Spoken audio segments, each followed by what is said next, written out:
where people are being held.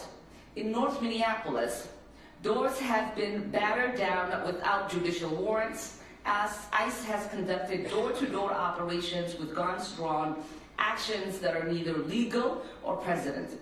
People have been indiscriminately shoved in the streets, pushed into oncoming traffic, and nearly hit by buses. Flashbangs, pepper balls, and chemical irritants are used without a second thought. This is not the America we want. This is not the Minnesota we deserve, and we will fight back. Thank you, and I look forward to hearing from our witnesses. Thank you, Representative Omar. I now recognize Representative Betty McCollum for 3 minutes for an opening statement. To my colleagues,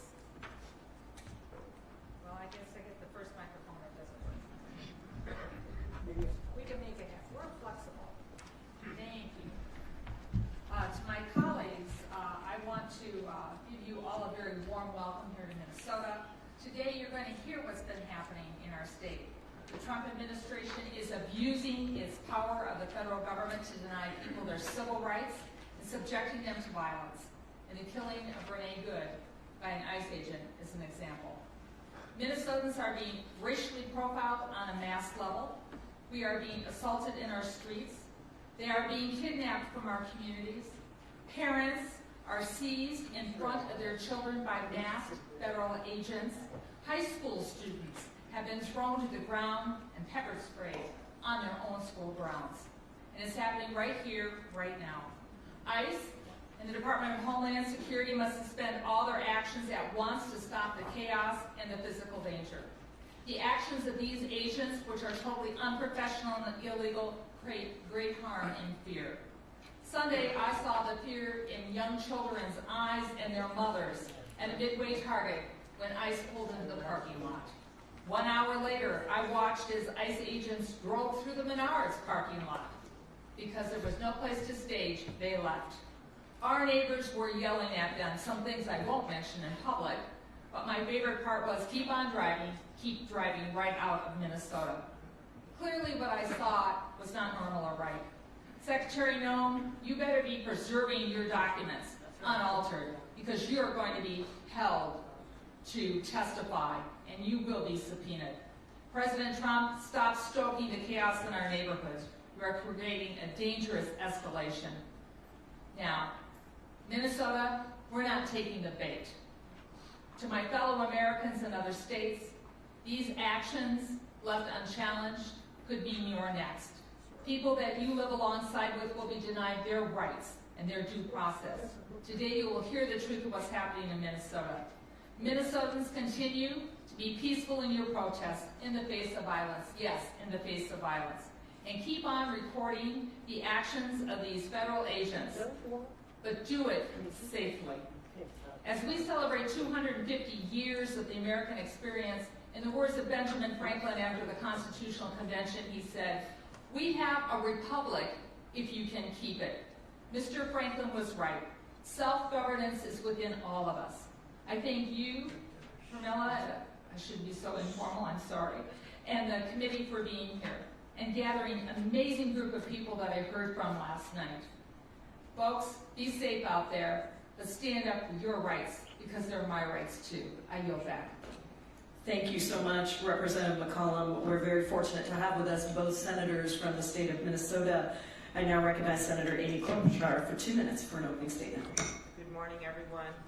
We are gathered today because our state is once again the center of America's heartbreak. And it means so much, Congresswoman Jayapal and Omar, that you brought this together and that we have people from all over the country to stand with us. And I want to thank our incredible leaders, the two mayors, as well as Attorney General Ellison, who's been at the forefront of these legal fights. ICE needs to get off our streets. They are causing confusion, chaos, and fear. They are literally chasing DoorDash delivery people into private homes where there are children. They are chasing down legal citizens in parking lots and wrestling them down, as the Congresswoman just noted, in front of Menards and in Targets. But instead of de-escalating the situation, the administration has doubled down. People are saying, look at my passport, look at my passport. Legal workers at our airport, Native Americans are being targeted on the way to their jobs. I recently met with principals in city and suburban schools in Minnesota, and they told me the horror stories of little kids scared, teachers being wrestled down in front of them in their school parking lot, graduates being stopped. And now the administration has chosen to send even more ICE officers, to the point now where there are nearly 3,000 of them, which is significantly more than the 1,100 sworn officers in Minneapolis and St. Paul combined, and equal to the sworn officers in 10 metropolitan police departments. This is completely, as the mayors know, out of balance, and it is chaos. We are telling our people who are so offended for their neighbors and are standing up, not just in organized protests, but are just standing up when they see it happen in stores. We are telling them to be peaceful and not to take the bait from the threats coming out of the White House, because in the end, these people would not be here from all over the country if they didn't believe that democracy will prevail, that the rule of law will prevail. But this is who we are in Minnesota. We are the people that slide down icy hills to get to a protest. We are the people that quietly and loudly come together to help our neighbors. We are the people, in the words of Renee Good's wife, Becca, lost the love of her life, a mom of 3, who said that we must reject hate and embrace compassion.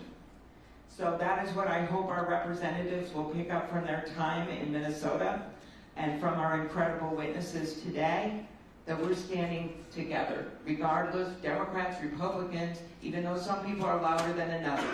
People know that this invasion is not what our state is about, and we're going to stand up. Thank you. Thank you, Senator Klobuchar. Now I recognize Senator Tina Smith for 2 minutes for an opening statement. Well, good morning, everybody, and thank you all so much for being here. I want to add my thanks to members of Congress who have made this trip to Minnesota to stand in solidarity with all of us, and also to the incredible local leaders, with my fellow members of the Minnesota congressional delegation, local leaders, the mayors here today, many state legislators that are in the audience. And particularly, I want to thank the activists and organizers and community leaders that are in the audience, who are doing the work of keeping our communities as safe as we can.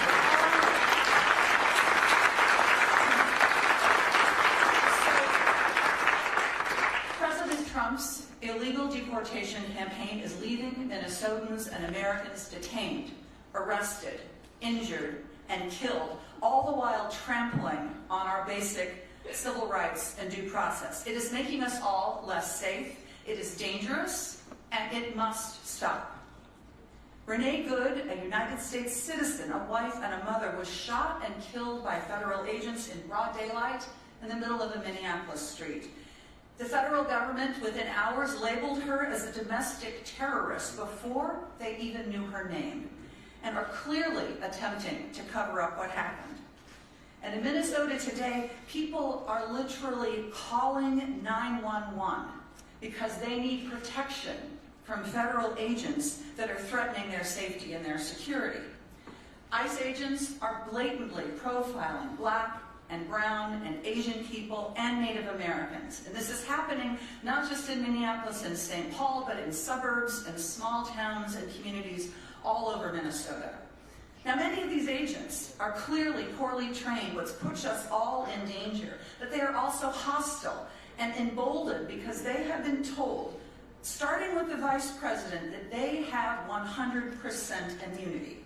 And as a result, people are getting hurt and even killed. And of course, just yesterday, the president literally threatened to invoke the Insurrection Act, which amounts to declaring war on the state of Minnesota.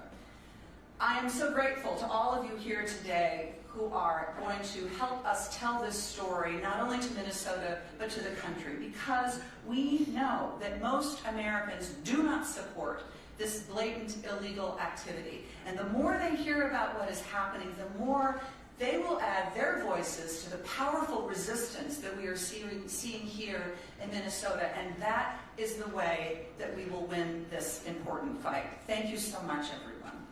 Thank you so much, Senator Smith.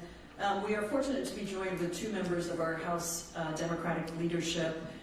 Ted Lieu, Vice Chair of the House Democratic Caucus, is here, and I now recognize House Democratic Caucus Whip Catherine Clark for an opening statement for 2 minutes. Thank you so much, and I am so pleased to be here. So pleased to be here. Thank you, Congresswoman Jayapal, for bringing us together today. And thank you to Congresswoman Omar and McCollum for hosting us in the Twin Cities.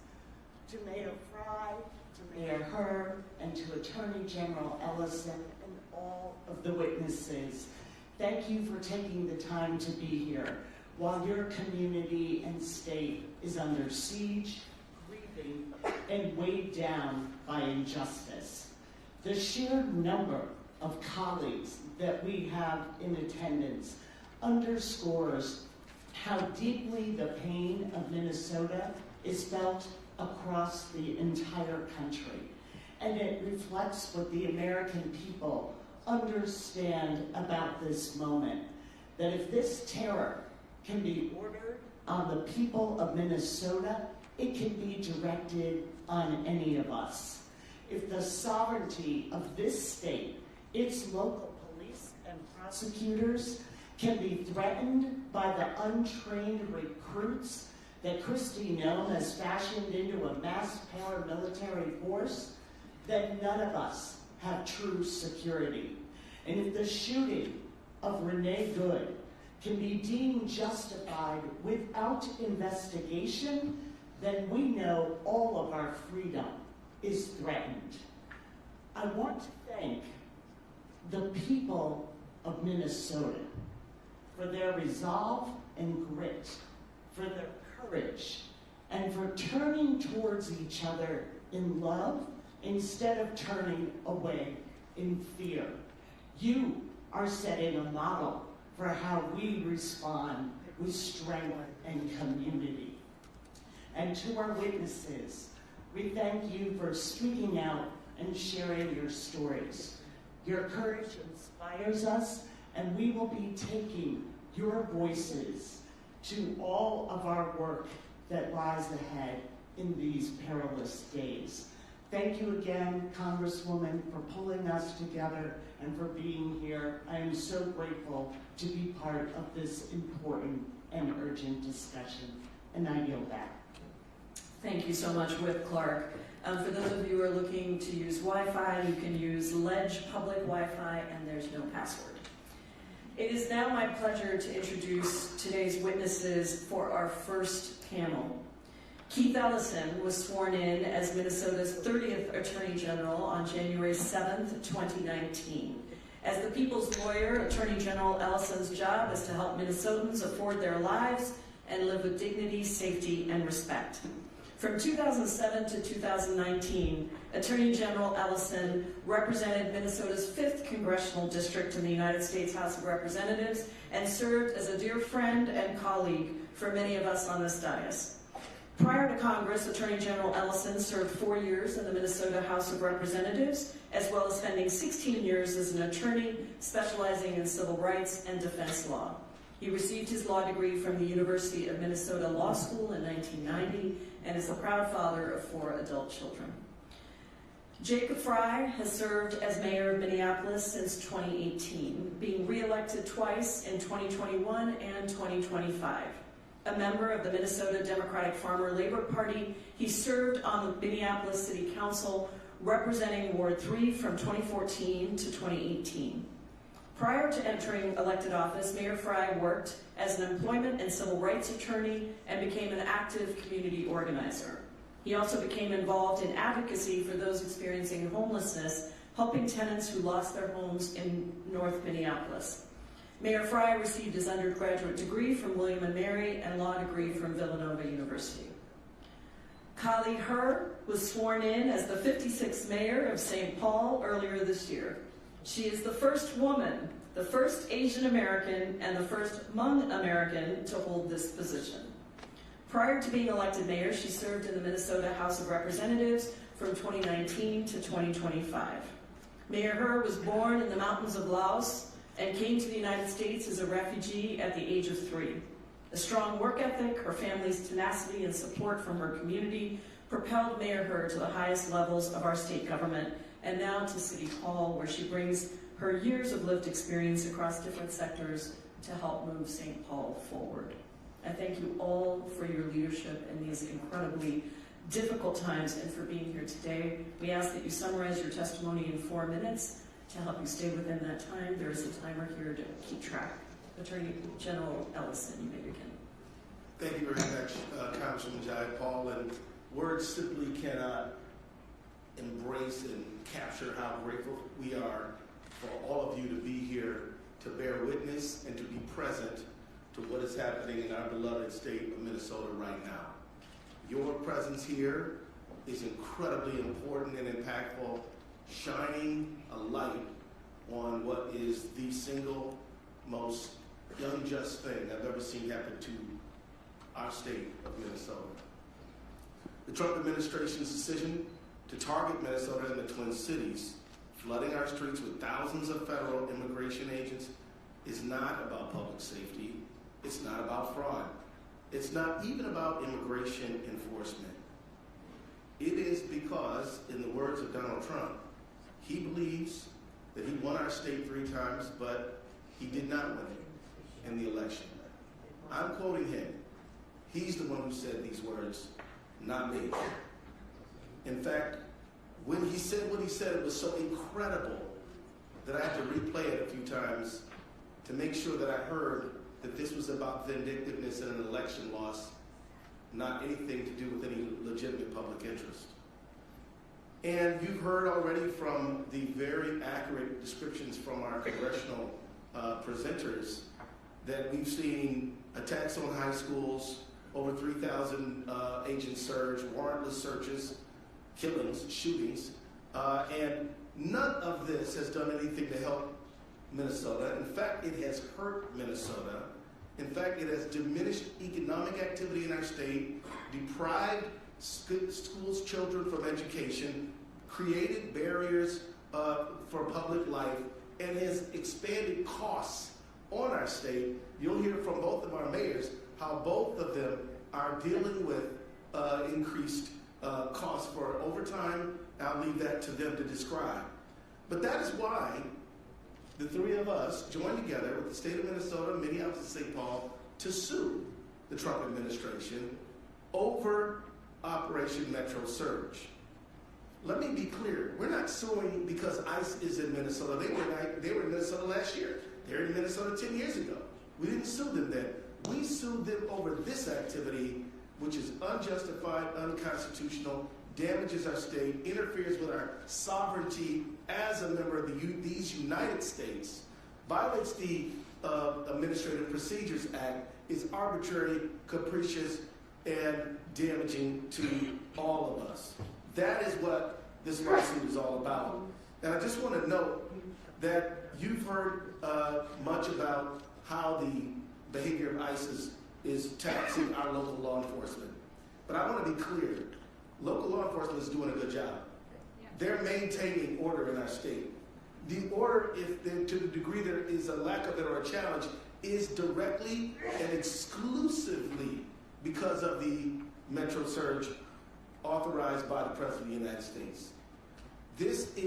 And so as he contemplates the Insurrection Act, please know that we do not need federal authorities to help us maintain order. We need them to stop doing things. That is what is needed in this situation, and that is what we're demanding in our lawsuit. So let me just say that the family of Renee Nicole Good and the family of everyone who's been thrown to the ground, beaten, harassed, arrested in a warrantless search, anyone whose business has been destroyed, had to face closing of their business because of this conduct, that we are standing with you. And we will not stand by idly as this injustice unfolds, we will stand up and assert all means legal to protect the people of our state. I will yield back. Thank you, Attorney General. Mayor Fry, you may begin for 4 minutes. Thank you, Ranking Member Jayapal, Congresswoman Omar, members of this committee. We are so grateful to have you here today. Our ask is that you take the things that you have seen and you have heard from Minnesota, you bring them back to your respective districts. You talk to your colleagues that aren't here with us. You talk to both Democrats and Republicans about the unconstitutional violations that are happening in Minnesota and Minneapolis. And we put a stop to this because what we're seeing on our streets is unnecessary abuses of force. This is an invasion for the sake of creating chaos by our own federal government to interrupt the daily lives of tens of thousands of people. As the Attorney General said, this is not about safety. This is not about immigration. This is about sowing chaos on the streets of Minneapolis. This is about political retribution. And we in Minneapolis are suffering the brunt of it right now. Let me tell you what that looks like. It looks like businesses closing. It looks like people on the streets that are terrified to get picked up. It looks like United States citizens getting taken somewhere where they don't know where they are going nor when they are going to return to their families. It's families torn apart. It's schools closing. It's an unnecessary expense of taxpayer dollars just to try to keep order. If this were about order, there would be a simple way to restore it. And let me tell you a secret. It's not restored by additional federal agents. Order would be restored, and I will make this prediction, if those federal agents left. As soon as they leave, we will have peace, we will have safety, and order will be restored. Before the federal agents came here, our city was experiencing a brilliant comeback. Indeed, we were on the way to a renaissance. Safety had been improved, crime was down in virtually every category, in virtually every neighborhood. Thus far in 2026, last I checked, we had only had 4 shootings. 2 of them were ICE. An entire city of 435,000 people, 4 shootings, and 2 of them were ICE. It is clear that the practices that ICE is using is unconstitutional. They are not methodical. They are not well planned out. They have taken people out of their cars to detain them on major streets, left the car running, not in park. Car rolls down the streets. You don't need to be a genius to figure out that that is not safe. We've had small children that have been damaged by the inhalation of some form of gas. We've had loose dogs that were left unattended in the streets after ICE arrested and drove away with its owner. This is not making Minneapolis safer. This is not about safety. And I think the main message here is this is not sustainable. We have had tens of thousands of people in our city beautifully stand up for one another. They've showed this entire country who we are, how you love your neighbor, how you make a commitment to the greater good in society. And we have seen consistent unconstitutional practice by ICE discriminating only on the basis of are you Latino, are you Somali, and then indiscriminate pickups thereafter. People are walking around on the street with their passports. That's not American. That's the furthest thing from it. Please take back to your respective constituencies and your colleagues the message of if you love your own community, do not let this happen in ours. Thank you, Mayor Fry. Mayor Hurd, you're recognized for 4 minutes. Thank you. Friends, neighbors, and members of the United States Senate and House, welcome to our capital city of St. Paul, where we are a big city but a small community. I sit before you today, a newly sworn-in mayor of a city under siege by the federal government. Right now, federal law enforcement officers far outnumber local law enforcement officers in Minneapolis and St. Paul. The tragic effect of this occupation are rippling far and wide throughout our communities. Beyond the immediate and tragic human toll of rounding up our residents based on what they look and sound like, the economic impacts on our city are far-reaching and likely unquantifiable in the near term. St. Paul Public Schools need to close so that they can offer remote learning for students so that they can feel safe in their learning. We've received reports of federal law enforcement officers going door to door asking people where the Asian people live, right in our very own city. I myself have received advice to carry my passport with me because that they may try to target me based on what I look like as well. Our immigrant, refugee, and communities of color are hurting. I've been meeting with immigrant business owners to develop plans to throw them a lifeline and help them stay afloat. I've heard from them that some of their sales have dropped 60% if they're even able to stay open at all. They are relying on community networks and volunteers to secure their entrances and monitor their parking lots. It is draining their resources and ours. Our law enforcement officers are responding to incidents across our city in which residents are feeling threatened and having their rights violated.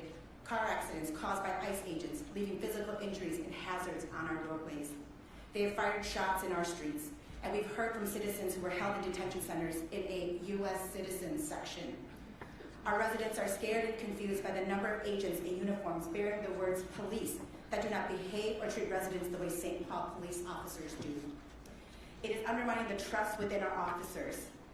If this were about safety, federal agents would be going after people who are truly a threat to our community. Instead, they are casting a wide net, scooping up residents who enrich our community, contribute to our economy, and make up the fabric of our cities and state, producing vibrancy for our communities. We are ground zero for Trump's war on America, a war on our democracy, on our freedoms, on our rights as Americans. It is in our backyard today, and it is only a matter of time before it is in yours. As congressional colleagues at the highest level of our federal government, we need you to act, to speak out, to elevate stories on what is happening to our residents. I was with my parents last night for an hour talking to them, and they told me they hadn't opened their blinds in days. They were afraid that their neighbors would tell them that that house was an Asian house. That my parents have both moved all of their hospital visits, their doctor's visits, to remote or to virtual because they're afraid to leave their home. That is the America that we are living in right now, where people cannot access food, they cannot access healthcare, they cannot access their basic needs because of the terror, because our cities are under siege. We need your help, whatever it may be. We are standing united and strong, but we need immediate relief for our cities. Thank you so much for being here, and thank you so much for lifting up what is happening in our city and our state. I yield back my time. Thank you so much, Mayor Herr, and thank you all for your incredible strength and leadership. We appreciate you being here, and we'll excuse you to go back to all the things I know are before you.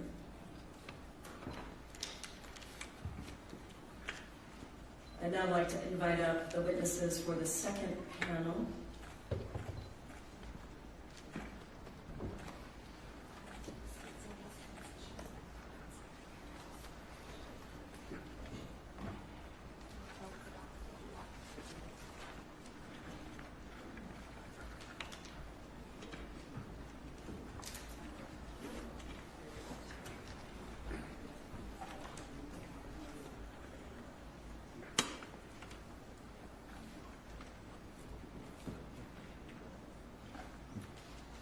I now recognize Representative Omar to introduce our second panel of witnesses.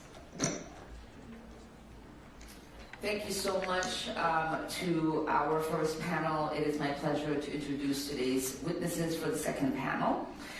Deependi Singh Mayal has been the executive director of the ACLU Minnesota for the last 4 years. Prior to that, he served as the executive director of the James Binger Center for New Americans at the University of Minnesota Law School.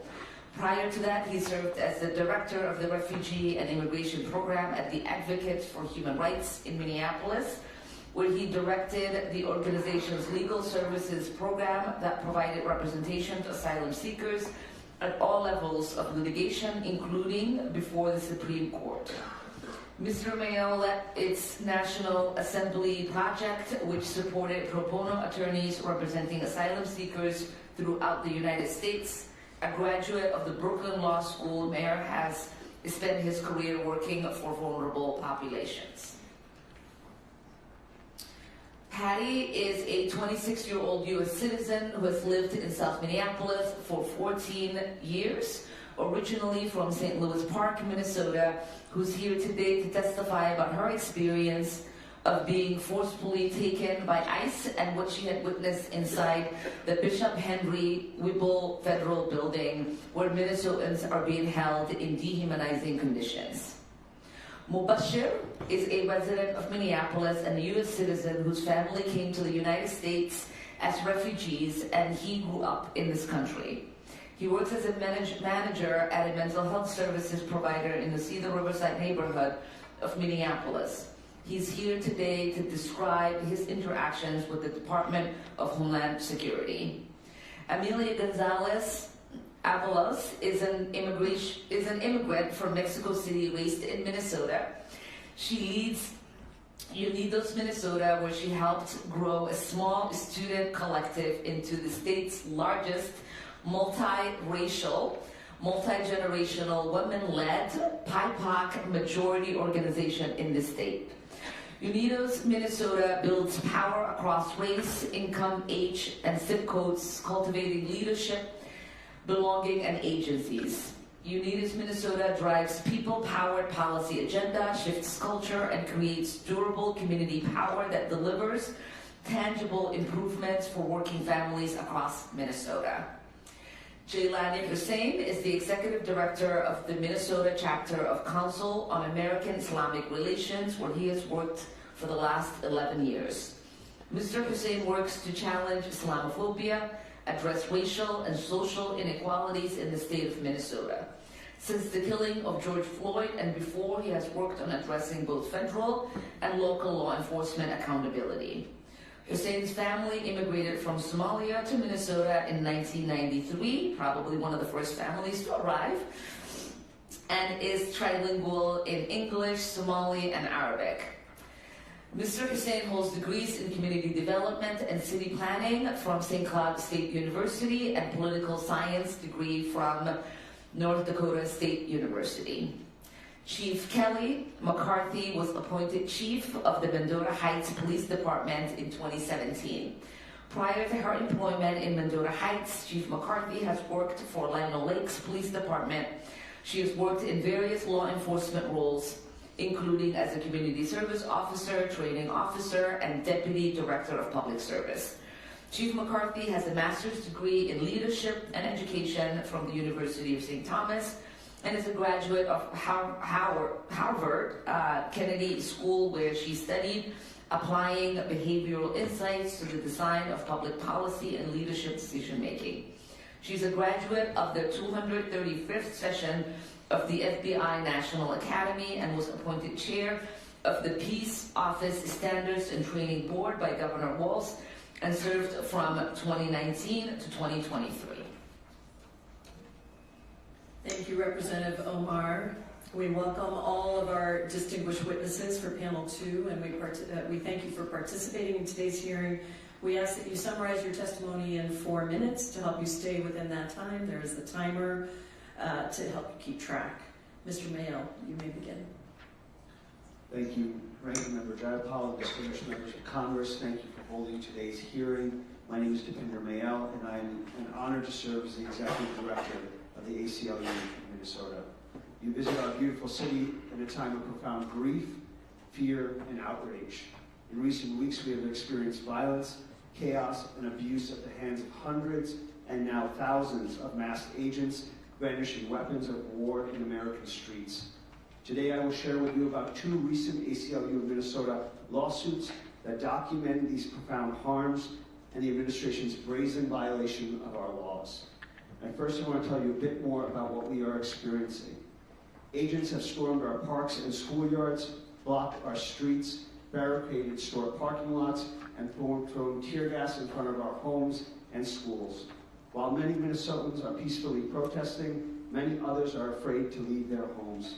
Public schools in Minneapolis closed earlier this month after federal agents pepper sprayed, tackled, and handcuffed multiple people at a high school. More than 30% of students were absent from classes this week. Parts of our city are like a ghost town. as the very presence of federal agents make them terrified to go about their daily life, and many immigrant neighbors have not left their homes in days, avoiding basic activities like buying groceries, picking up prescriptions, or going to work. These federal agents swore an oath to our Constitution, yet they have broken dozens of our laws. As we documented in our lawsuit filed yesterday, Hussein versus Noam, mass federal agents are violently stopping and arresting countless people based on nothing more than their race and perceived ethnicity in violation of the Fourth Amendment and federal law. In Minnesota, the overwhelming majority of Somali, Latino, and Hmong individuals are U.S. citizens, including 95% of Somali Minnesotans. We also have a large Native American population that is being unfairly targeted. Because of the dragnet tactics, American citizens are being swept up and wrongfully arrested. One such citizen is Mubashir Khalif Hussein, who you will hear from shortly. When he was walking to lunch, when an unmarked SUV approached him, a man wearing a ski mask and a police vest who refused to identify himself pushed him into a restaurant. And despite being presented with clear documentation of his citizenship, federal agents took him into custody and forced him to submit to a face scan. In recent weeks, ordinary Minnesotans have banded together to bear witness and peacefully protest. And in response, we have seen an unprecedented attack on dissent, which we documented in our lawsuit in December 2025, Tincher versus Noam. Federal agents have abducted U.S. citizens, held them incommunicado for hours, pepper sprayed and aimed assault rifles at protesters and observers, and even followed observers home to scare them. Our plaintiff in that case is Sue Tincher. She was observing agents and only asked, "Are you ICE?" She was forced to the ground, handcuffed, taken to a federal building, had some of her clothes cut off and her wedding ring cut off, shackled and left in a cell for hours, then released without charge. This is happening across the country and not just in Minnesota. The First Amendment demands better. Those were the words of a federal district court judge in Southern California. And while we fight for our rights in court, we also need help from members of Congress. The president was able to secure $170 billion in funding from the One Big Beautiful Bill Act, and that has enabled ICE to become what it is today, a dangerous agency acting without impunity. As they abuse our communities, they continue to ask for more funding, and we need you to act. We need you to use the power of the purse to demand an end to the Trump administration's unprecedented, lawless, and dangerous escalation in our community. And we urge that you demand federal forces to withdraw from Minnesota before another life is taken. Thank you. Thank you, Mr. Mayo. Ms. Patty, you're recognized. Just quickly before I start my testimony, I just wanted to clarify that in my bio it said I'm 26, and while I wish I was still 26, I am not 36. I meant to say 36. So thank you, Madam Chair and community members. This past Sunday, January 11th, my friend Brandon Seguenza and I responded to reports of 2 ICE vehicles cornering and pepper spraying the car of an observer in my neighborhood. We are both U.S. citizens. We decided to go there because we'd heard that the more eyes on ICE agents, the less likely they are to escalate to violence.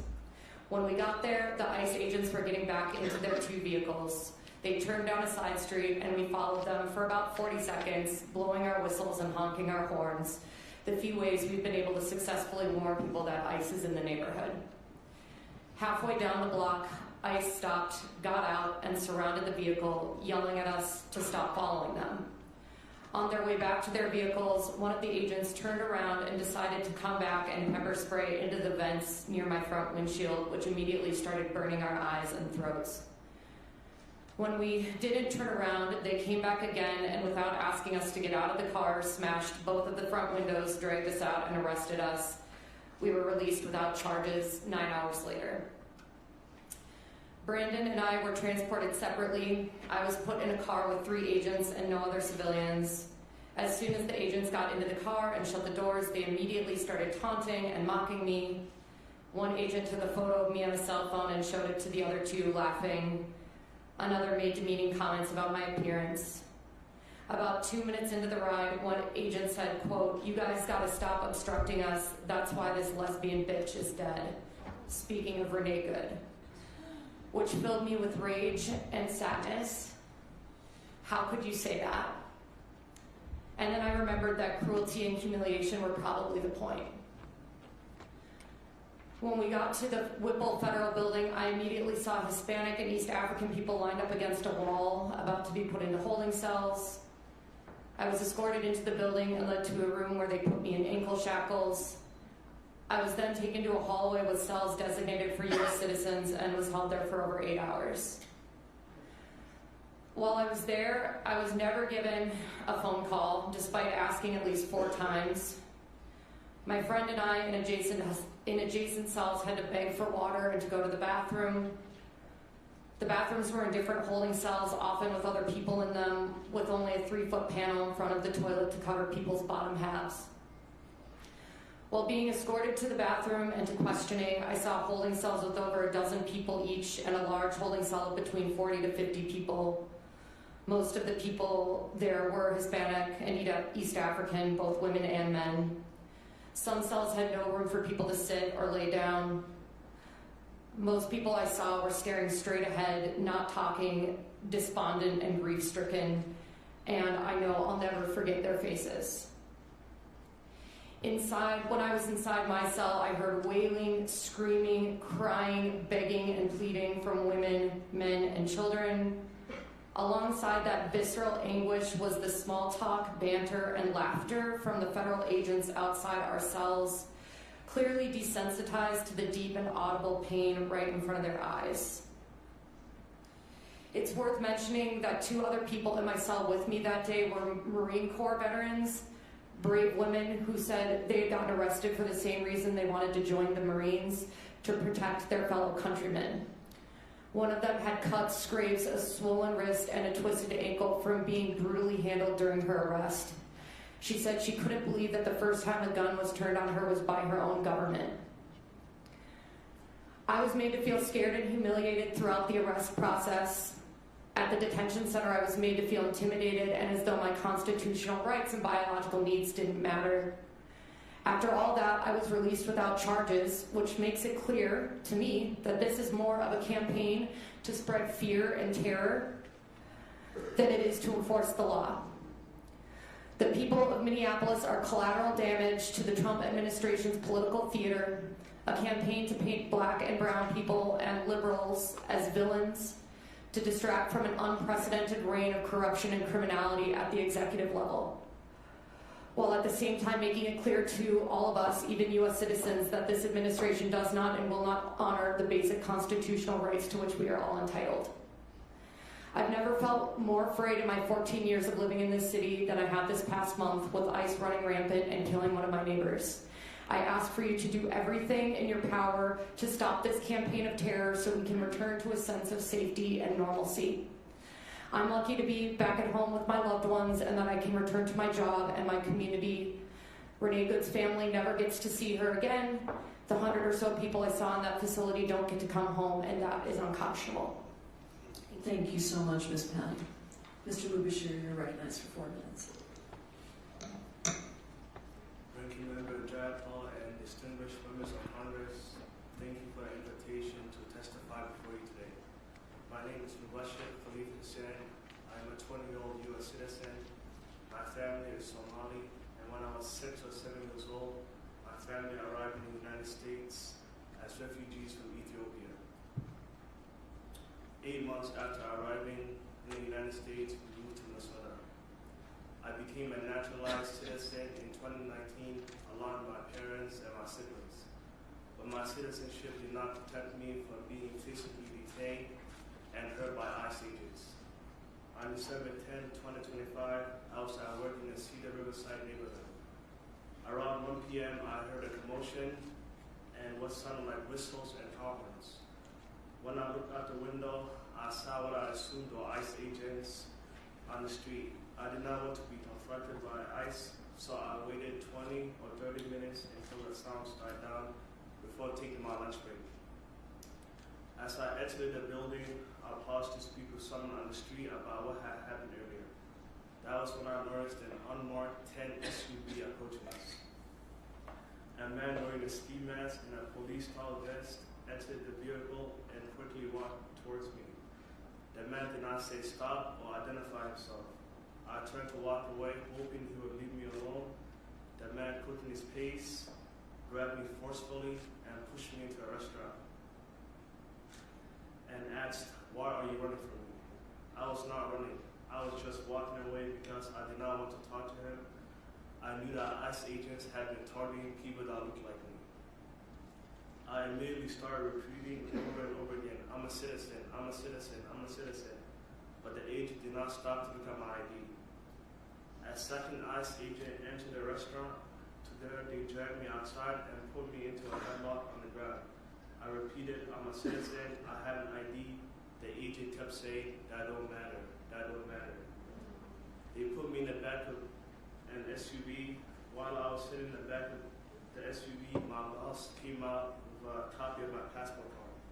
He held the paper on the agent's windshield, but the officers ignored him and refused to take the documents into account. They eventually drove me one street over before parking and told me they had to stare my face. I was terrified of what they were going to do with a picture of me, and I did not trust them. I would not let them take a picture of me. The officer also kept telling me that they were going to take me in if I did not let them stare my face. One of the officers pulled out his phone and threatened to push a button and call for transfer. At that point, there were 3 ICE agents with me in the car. My back hurt from when I was put in a headlock on the ground, and the handcuffs were extremely tight on my wrist. Each time I asked the agent, "Can you please loosen the handcuffs?" he would squeeze my hands. When I asked for medical attention for my back and my wrist, the original ICE agent told me there were going to be medical assistance at the facility. After about half an hour, the ICE agent drove me to their office near Fort Snelling. When we arrived, they forced me to take the face scan. When we got into the building, the agents took the handcuffs off me and put shackles on my ankles before searching me. I asked for water, they said no. And an employee told me I was being deported. I again insisted that I was a citizen and that I would show proof of it on my phone. I showed a picture of my passport card to a woman at the ICE office. She took a picture of my passport card and then searched for my name in the criminal database. Eventually she said, "Kick him out." It is difficult to believe that this happened to me. I knew that the president had made statements about Somali people and that there would be additional ICE officers in the Twin Cities focused on Somali people. But I did not think that this would happen to me, someone in my family. We are all United States citizens, so we should not be at risk of being jailed or deported by ICE. In the neighborhood which I work, I hear screaming all the time. Coming from encounters with federal immigration agents, I also hear whistles and honking all the time. When I hear these things, my heart starts beating really fast and I can't breathe. It brings me back to what I went through, and it almost feels like it's happening to me again. It is terrifying right now, wherever I go. I am here today because what happened to me is wrong. The targeting, harassing, violence, and detention of Somali Americans is wrong. And I'm worried for the safety of me, my family, and my neighbors and community. If Congress does not act, we will continue to be harmed simply for living in the United States of America. Thank you. Thank you so much, Mr. Mubashir. Ms. Gonzalez-Avalos, you are recognized for 4 minutes. Thank you, Chair Jayapal and members of Congress. My name is Emilia Gonzalez-Avalos. I'm Executive Director of Unidos, Minnesota. I am here today because our communities are experiencing a human rights and constitutional crisis as a result of Operation Surge and the historic mass deployment of federal immigration officers across Minnesota. I want to speak about Unidos Project Monarca, a coalition of thousands of workers, students, people of faith, parents, clergy, business owners, teachers, caregivers, and young people who have trained over 26,000 everyday Minnesotans as neighborhood observers to help people protect rights where it matters the most, on the ground and in our communities.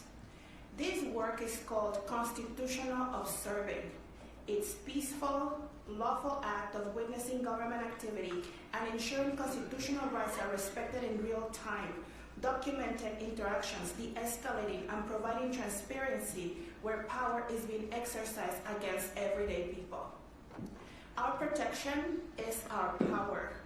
We stand for the fundamental freedoms guaranteed by the Constitution: free speech, peaceful protest, and protection for unreasonable searches and seizures. These rights are the backbone of a healthy democracy. They are about dignity, privacy, and safety in our own neighborhoods. We, Minnesotans, are keeping us safe. We are the light. Since the Operation Metro Surge began, our phones have not stopped ringing. This administration continues to argue that these operations target so-called criminals who are a burden to social systems. Yet the reality on the ground tells a different story. Federal agents continue to target workplaces and small businesses, the very places where people contribute to our economy, support their families, and sustain local communities. This administration claims this surge brings security and safety, but at the same time, federal officers are operating around hospitals, schools, and places of worship, spaces that should be protected, not militarized. These actions create fear, disrupt essential services, and send shockwaves far beyond a single arrest. These ripple effects are felt across entire communities and across the state of Minnesota, undermining trust, stability, and public safety itself. We get calls from families whose relatives are predominantly workers with no criminal convictions, were picked up on their way to work while dropping children off to school, or simply taking out the trash. We get calls from parents who spend hours waiting for their spouse to come home, only to realize something is wrong and they don't know where to turn. We hear from families and attorneys who have searched for hours for their loved ones. We hear how children as young as 4 years old have been detained and how families are unable to find them in the federal tracking system for hours and days at a time. We hear warehouses in Minnesota suburbs where people are questioned and processed in the dark without transparency and without clear access to legal counsel. Not only that, the ACLU enforcement complaint form has become the most shared resource among our operators and constitutional observers. It is shared because people are witnessing violations they believe must be documented and reported. As this operation intensifies, so have attacks of those who are simply watching. Trained observers, peaceful, identifiable, and acting within the law have been followed, ordered to stop filming, pushed off sidewalks and roads, violently treated and threatened with arrest. Some have been violently detained for doing nothing more than exercising their First Amendment rights.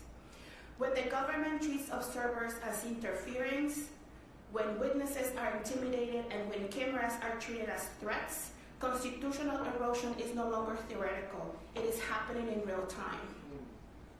On January 7, 2026, an ICE agent shot and killed our neighbor, 37-year-old Renee Nicole Good, a U.S. citizen and a Minneapolis resident, a moment that sparked grief, outrage, and widespread protest.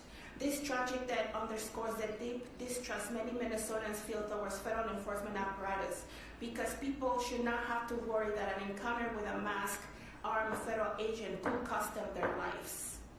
This is not about whether immigration law exists. This is about how power is exercised. Thank you so much, Ms. Gonzalez-Avalos. Can I wrap up? Go ahead. If you can make it really fast, we just need to I get promise it. I will wrap it up. This scale and tactics of Operation Metro Surge have destabilized neighborhoods, separated families, undermined local authorities, and eroded public trust. Communities are not safer, and Minnesota should not be a testing ground for unchecked federal force. I offer this testimony with the awareness of the risk of federal retaliation to myself, my family, our members, and constitutional observers, and our workplace, precisely because we have chosen to bring this information into the public record and to exercise the First Amendment rights that are fundamental to our democracy. We need ICE out of Minnesota until our constitutional compliance, transparency, and accountability are restored. Congress must reassert its oversight role, freeze their funds, help prosecute Agent Ross, and all agents acting outside the law and make clear that enforcement goals never justify the suspension of constitutional rights.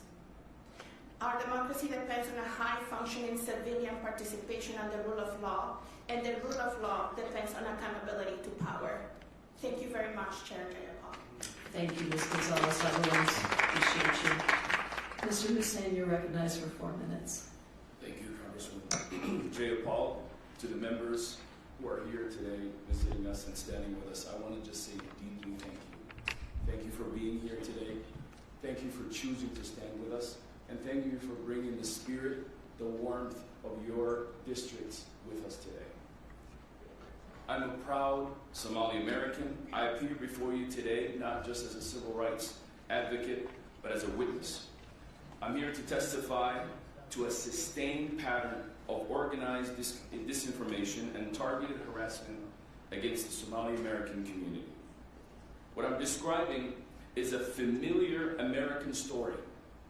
It has been updated to the digital age, but it remains rooted in long-standing systemic racial fear. Since 2025 election, we have witnessed and documented an organized, coordinated hate targeting Somali Americans marked by nearly identical language, appearing across multiple online platforms within a compressed time frame. This activity originated and organized in MAGA online spaces, was designed, manufactured, fear to dehumanize an entire community. President Trump amplified and legitimized those narratives on social media, culminating in Christmas Day statements referring to Somali Americans as garbage. Words from the President of the United States are not symbolic. They authorize behavior. They normalize harassment. They escalate threats. And they lower the barrier to violence. Somali Americans sit in an intersection of multiple marginalized identities. We are Black, we're immigrants, and we're Muslim. As a result, our community has been scapegoated through sweeping narratives that criminalize our entire community based on identity rather than evidence. This reflects a broad institutional pattern that has targeted Black and immigrant communities for generations, from segregation, redlining, surveillance programs, travel bans, and voter suppression. In fact, today, if you look at the travel ban, 24 out of the 54 African nations have a travel restriction. Don't tell me that President Trump does not hate Black people. Targeting our Congresswoman, Ilhan Omar, had produced measurable consequences not only for her family, but our community. Coinciding with increased attacks against mosques, today Minnesota leads the nation in reported mosque attacks. This escalation is not isolated, it's connected. At the same time, these narratives have been used to expand the federal enforcement against our community in our state. Somali Americans have been living in Minnesota for nearly 30 years. And yes, I was one of the first ones that came. And the water was just fine in Minnesota. We told the rest of the people to come down. Our children represent the United States in Olympics. My community, we are health workers, drivers, teachers, laborers, entrepreneurs, engineers, public servants. In fact, at the lowest number that ICE knows, 95% of our community are either lawful residents or U.S. citizens. In fact, 51% of our population are born here. Somali Americans do not belong here because of our economic productivity. We belong here because we are Americans.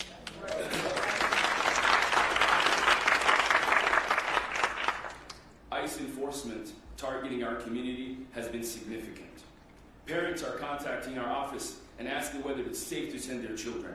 Elders are asking and carrying immigration documents simply to go to their mosque to practice their faith. Businesses are closing across our state. Refugees who fled war, who had been vetted, are now being swept in the past few days. This is not about public safety. This is about community destabilization. Former FBI whistleblower Terry Aubrey warned us years ago about institutional bias directing Somali Americans within federal law enforcement here. Those warnings have been ignored. The consequences are now visible. They came for the Somalis, but they got all of us. Today, Renee Good is murdered. She was not a Somali American. She was not an immigrant. But she stood up, she bore the witness, and paid the price. Her death is a warning of the unchecked enforcement of dehumanization that needs to stop. Dr. King warned us, injustice left unchecked spreads. And that is why we are asking all of you today, as Congress, to act. Do your job. Stand up for the Constitution and the American people. Our lives depend on it. Our nation depends on it. And the world depends on it. Thank you, Mr. Hussein. Chief McCarthy, you're recognized for 4 minutes. Thank you, Mayor, and thank you to everybody for allowing me to participate in this discussion. And while I believe that we should keep the members of our communities who have been personally negatively impacted by Operation Metro Surge at the center of our conversation and efforts, I've been asked here today to share my perspective regarding the activities of ICE expedited removal. Chief, would you hold that mic just a little bit closer so we can hear you? Thank you. Sorry. My perspective regarding the activities of ICE expedited removal teams and their impacts on local public safety. The Department of Homeland Security plays a vital role in ensuring our national security at its highest level. Homeland Security investigators are valuable partners and have collaborated with many local police departments, including the Mendota Heights Police Department. We work together enforcing violations of the criminal code to reduce the physical and economic harm to the people of Minnesota. And while we may support the mission of the Homeland Security, the tactics currently being employed by the teams in Minnesota are having a profoundly detrimental effect on the safety and security of our communities and in the relationship between local police departments and the people that we serve. Our officers are prohibited by law and policy from assisting in civil immigration enforcement conducted by ICE, and they're equally prohibited from interfering with or obstructing federal agents carrying out their duties. Recently, we had an officer who was waved on by a motorist on a busy street. By the time the officer was in position to contact the driver, ICE agents pulled up and began ordering the driver from the vehicle. Per our policy, our officer did not assist or obstruct, but it gave the impression that the officer was working with ICE, and it has led to anger and confusion from our community and from the officer involved. ICE agents have not communicated with our agency when operating in our city. Often, our officers only learn of ICE activity when fielding questions regarding masked, armed men removing people from public places, leading everyone to be afraid and frustrated by the lack of information. Neighboring agencies have spent considerable time and resources on possible kidnapping calls, only to learn days later that it was ICE enforcement action. We are diverting resources from our core duties to deal with the aftermath of ICE actions, ranging from reports of suspicious activity and abandoned vehicles to unsafe driving complaints. I and other officers watch anxiously as we see Minneapolis police officers standing between frightened community members and armed federal personnel, absorbing public anger, fear, and confusion for actions they did not initiate and cannot control. Local police officers are in a no-win situation, being called upon to de-escalate volatile situations without the tools, information, or authority required to do so effectively. Since 2020, we've made major reforms in policing to ensure professional conduct, enhance high level of training, transparency, and accountability throughout all the departments in the state of Minnesota. Our efforts to regain public trust after the murder of George Floyd are being eroded as a direct result of Operation Metro Surge. Individuals who support the activity of ICE are angry with us for not doing more to assist the agents, while individuals who do not support the activities are angry with us for not doing more to hinder their operations. Again, I am in no way wanting to shift the conversation from the real harm being done to members of our community to the challenges that us police officers face. But we have to acknowledge that the tactics being used by some ICE agents during Operation Metro Surge are reducing the public's trust in local police, making the job of our cops harder and making us all less safe. Thank you, Chief McCarthy. Mr. Mubashir has left because he's not taking questions, so I'm going to ask you to move over so you can have a full seat at the table there. And we are now going to proceed under the 4-minute rule with questions. I'll give the Chief just a minute to reseat.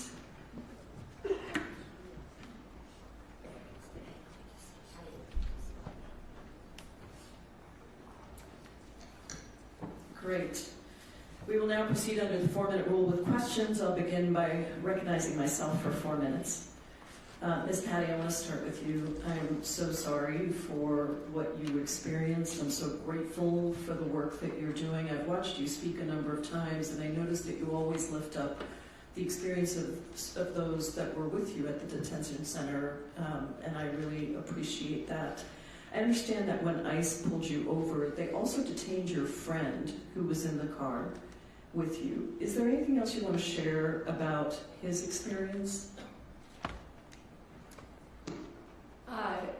Yes, thank you, Madam Chair.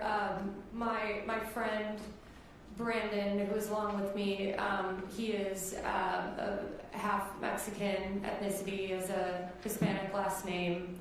I think the most kind of standout experience that he had in the detention center was he was asked he was taken into another cell by 3 Homeland Security investigation agents who offered him, they offered him a Coke and candy and were wanting to talk with him and kind of insinuated through their language, like, you seem to be in some real trouble here and we can help you out.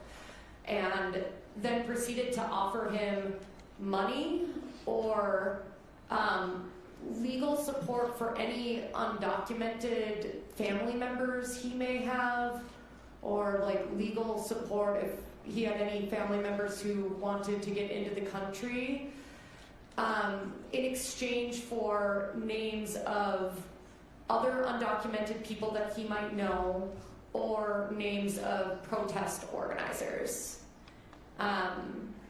There was another Hispanic man in his cell with him who was offered the same deal. They both said no, but that was a pretty wild experience that he had.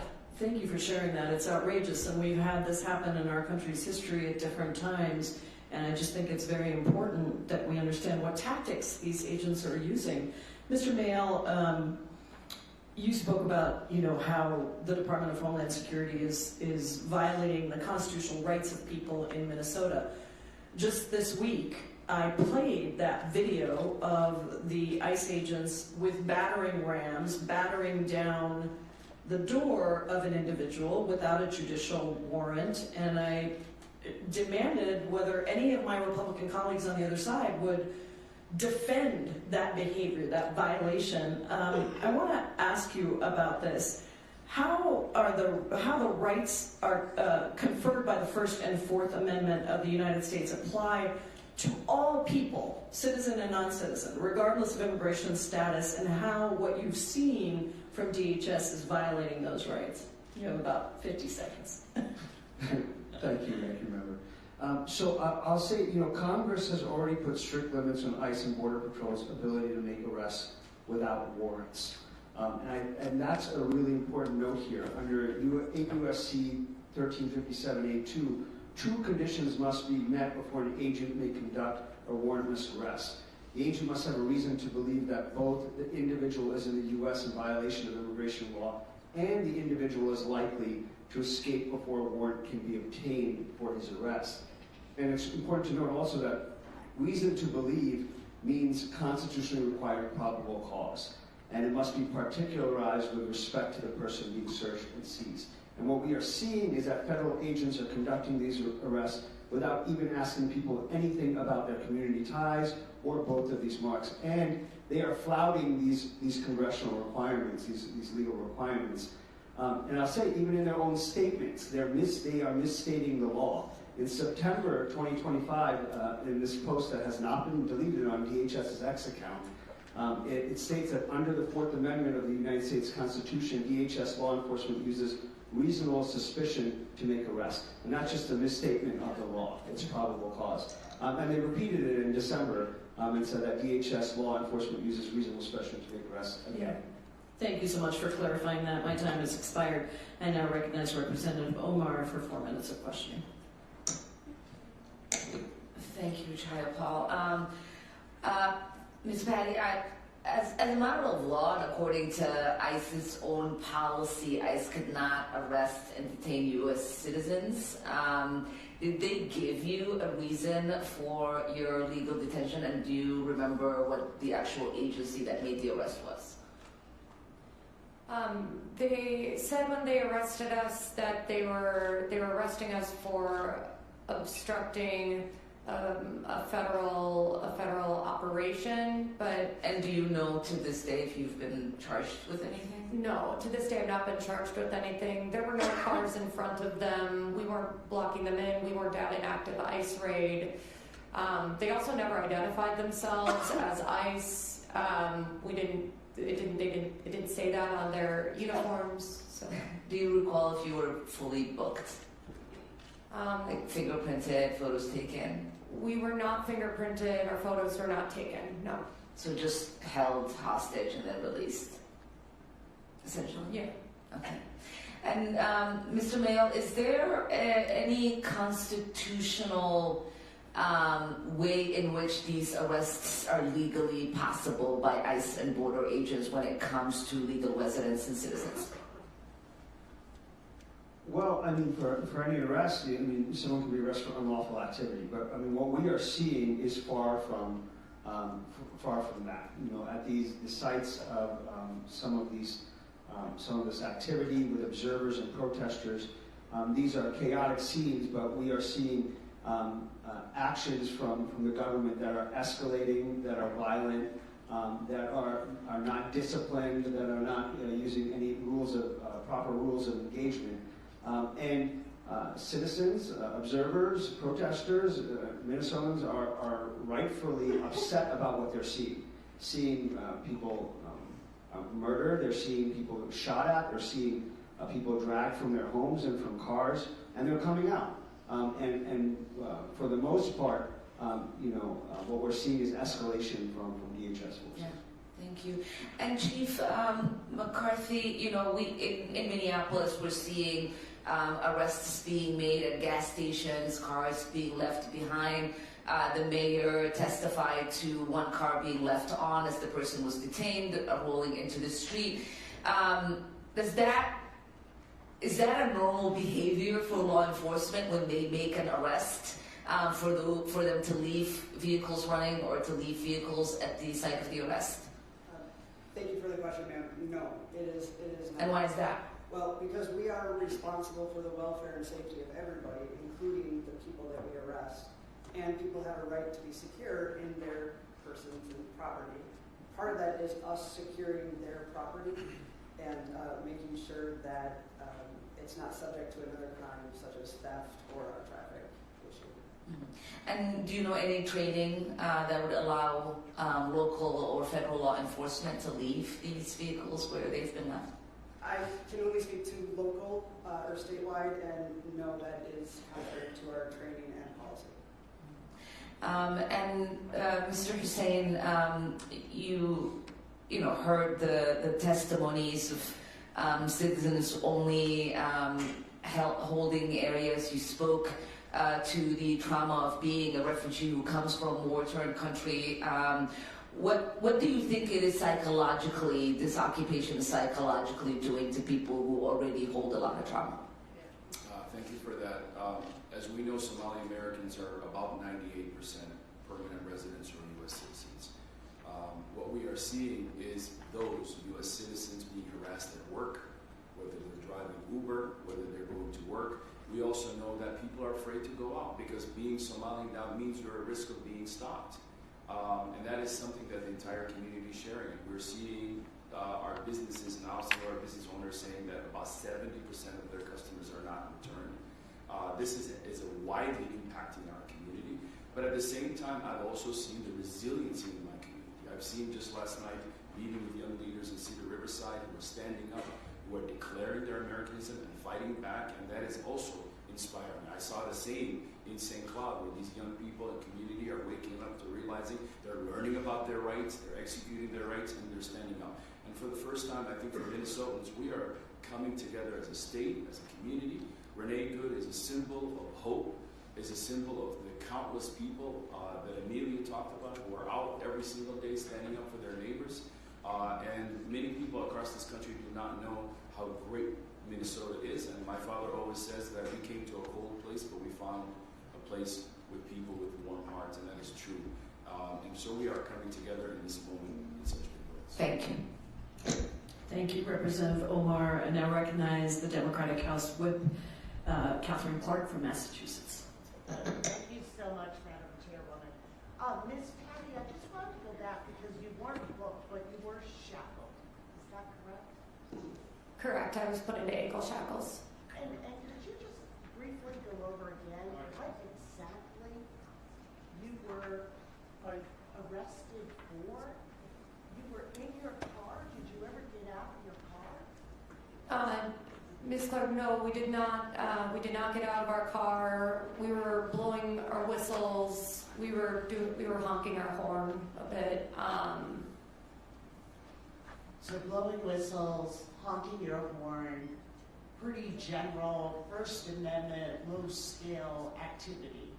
And that caused them to put tear gas through the vent of your car and then take out the windows to remove you? Is that what they did?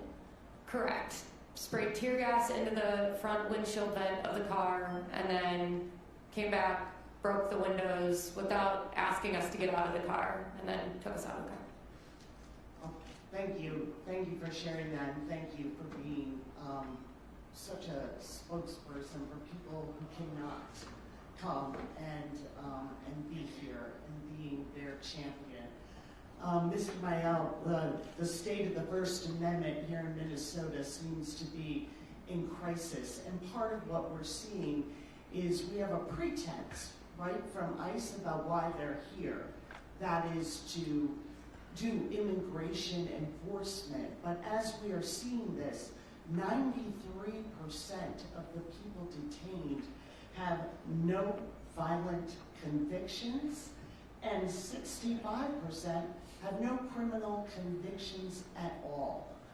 So what are we really seeing here? Is it simply an attack on First Amendment rights and political speech that this administration does not agree with?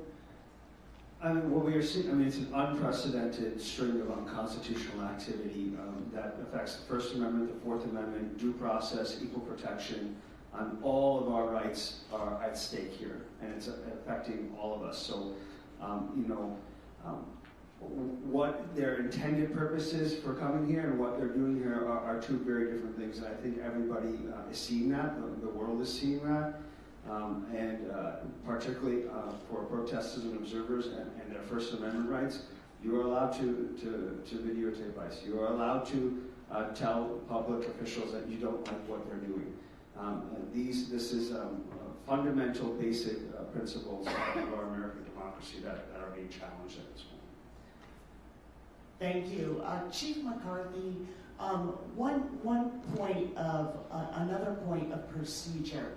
If someone was injured, shot during an interaction with police, isn't it absolutely fundamental to police training that medical attention will be immediately given to that person? Yes, thank you for the question. And yes, it is our duty to immediately get medical attention for anyone who is injured or saying that they are injured at the site of an arrest. And I did want to ask you briefly about what DHS is not doing. We've had 90% of their HSI investigators sent to now be part of this paramilitary ICE force. So they are not doing the cybersecurity, protecting our energy infrastructure, disrupting fentanyl pipelines, human trafficking cases. What will the impact be for security for people as this ripples through federal government? Thank you for that. There's no question there's an opportunity cost here, and that we are spending a ridiculous amount of resources and manpower in a state that has a very low percentage of undocumented people. And so my concern for security and safety is just what you mentioned, is that the very skilled HSI investigators are not on the front lines of our cybersecurity and our fraud. They're not engaging in those human trafficking cases that we see all too often at the border. And so I fear that progress on a national level will be set back, as well as at a state and local level. Thank you. Thank you, Whip Clark. I now recognize the House Democratic Caucus Vice Chair and a member of the Judiciary Committee, Representative Ted Lieu from California. Thank you, Congressmembers Jayapal and Omar, for putting together this important hearing. I have some questions for Mr. Mayel. The First Amendment to the United States Constitution gives the American people the right to peacefully observe ICE operations, correct? Thank you for your question. Yes, that's right.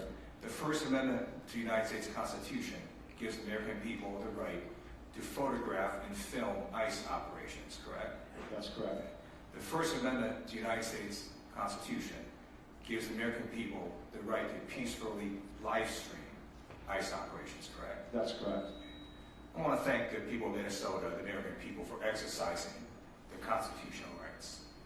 The Trump administration has sent a paramilitary force that is poorly trained, who cowardly wear masks to states across America, including Minnesota, to try to harass, intimidate, scare the people.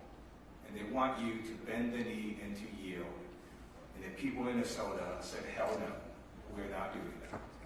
Every time ICE and Border Patrol engage in what appear to be abusive operations, more Minnesotans show up. Every time ICE and Border Patrol engage in what appear to be violations of federal law, more Minnesotans show up. Many of us here were at a meeting with the community leaders last night who said over 20,000 Minnesotans have now been trained as legal observers. So Ms. Maya, I want to ask you this question. When people photograph and film and live stream ICE, that tends to make them more accountable because they're being watched, correct? That's correct. And even more important, people are gathering and preserving evidence that can be used in future cases. Is that correct? That's right. I mean, it protects the right to photograph and video police conduct, and because it's the right to gather information about what public officials do on public property, and because it's about the right to record matters of public interest, which is being protected. I simply want to note that midterm elections are in less than a year. There will be new presidential elections in less than 3 years. The statute of limitations for violations of federal law is 5 years. And while this administration may not hold anyone accountable, I guarantee you a future administration will. Yes. So thank you for not bending the knee, not yielding, and for photographing, witnessing, live streaming ICE and showing what ICE and Border Patrol are doing so the American people can see this. And now I want to just give some words of hope, and I fully understand what I'm about to say is of little comfort to people who have already been unlawfully detained, abused, and injured by ICE and Border Patrol. But you need to know the Trump administration has already lost. Abraham Lincoln said public sentiment is everything. With it, nothing can fail. Without it, nothing can succeed.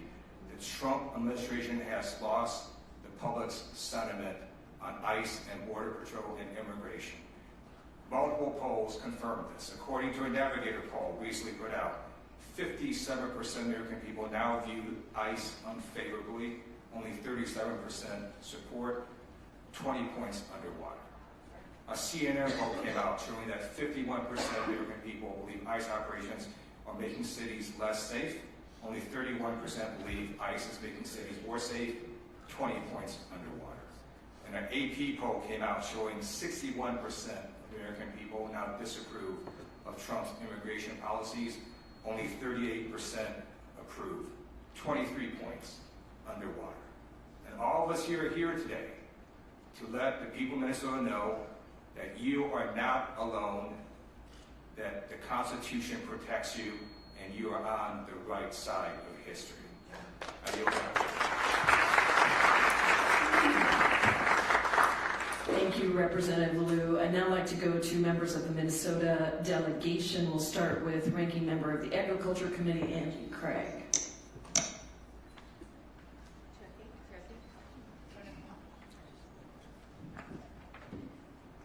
first and foremost, thank you to the witnesses for being here this morning, and just extraordinarily grateful for the number of colleagues who have joined us in support in Minnesota today. You know, in a matter of weeks, the Trump administration has turned not only the Twin Cities, but communities across Minnesota upside down. President Trump and Secretary Noem's cruel and illegal immigration operations got Renee Good killed last week in Minneapolis. But this ICE activity is not confined to the Twin Cities.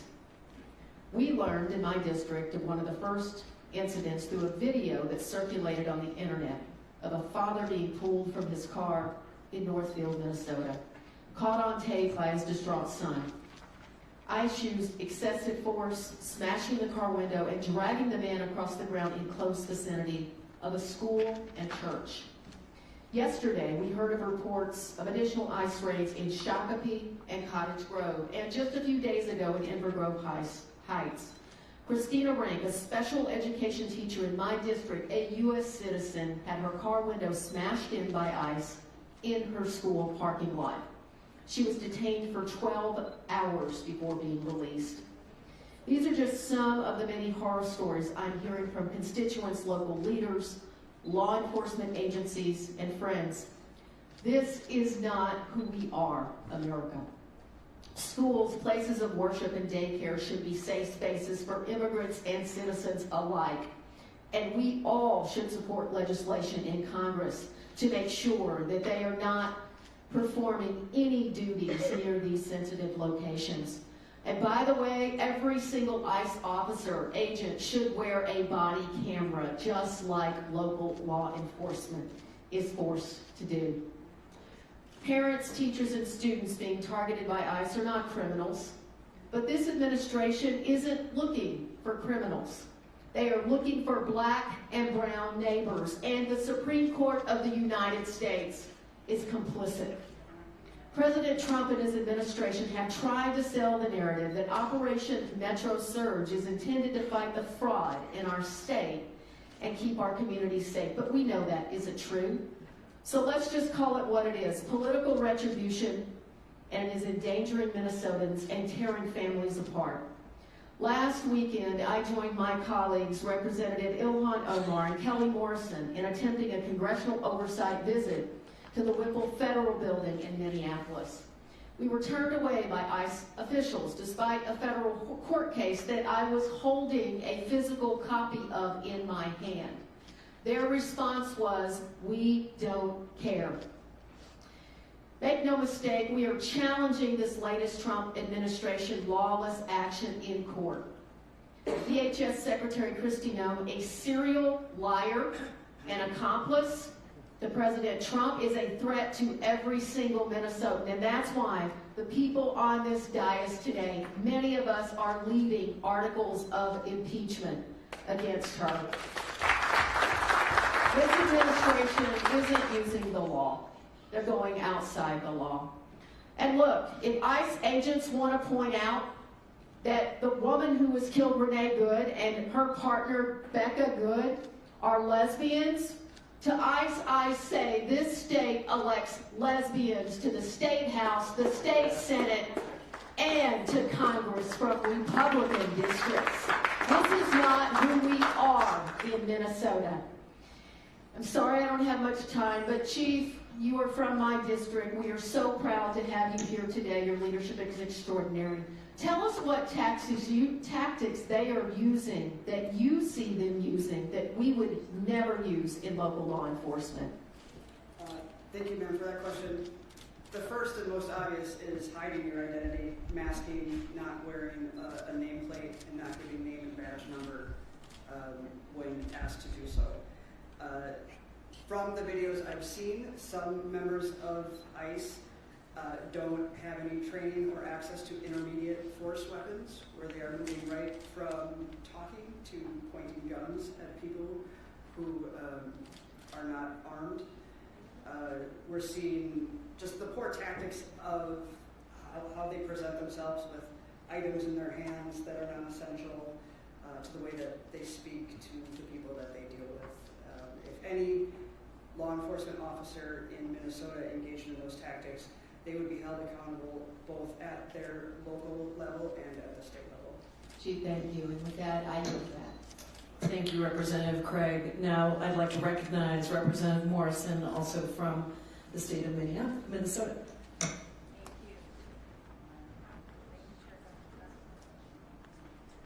Thank you, Chair Jayapal, and gratitude to my colleagues who have traveled from all over these United States to bear witness to what is happening in Minnesota. I want to express my deep gratitude to the witnesses for sharing your testimony. It's been an incredibly difficult time for Minnesota, and especially perilous for Minnesota's immigrant communities and communities of color. We are all grieving the loss of Renee Good, a mother, a wife, a Minnesotan, a U.S. citizen. Over the last 10 days, this tragedy has rocked our country to its core. In pursuit of a perceived political win and a desperate distraction, the Trump administration and Kristi Noem have unleashed an unprecedented, reckless operation. The sheer number of ICE agents terrorizing our community in their homes, on our streets, in our schools, in our places of worship, grocery stores, and even our hospitals is unacceptable. They're using increasingly aggressive, excessive, and lethal force against Minnesotans, undermining public safety and violating fundamental rights.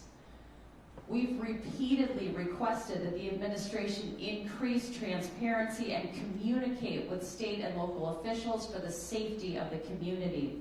But time and time again, the administration's response has made it abundantly clear that public safety is not their priority.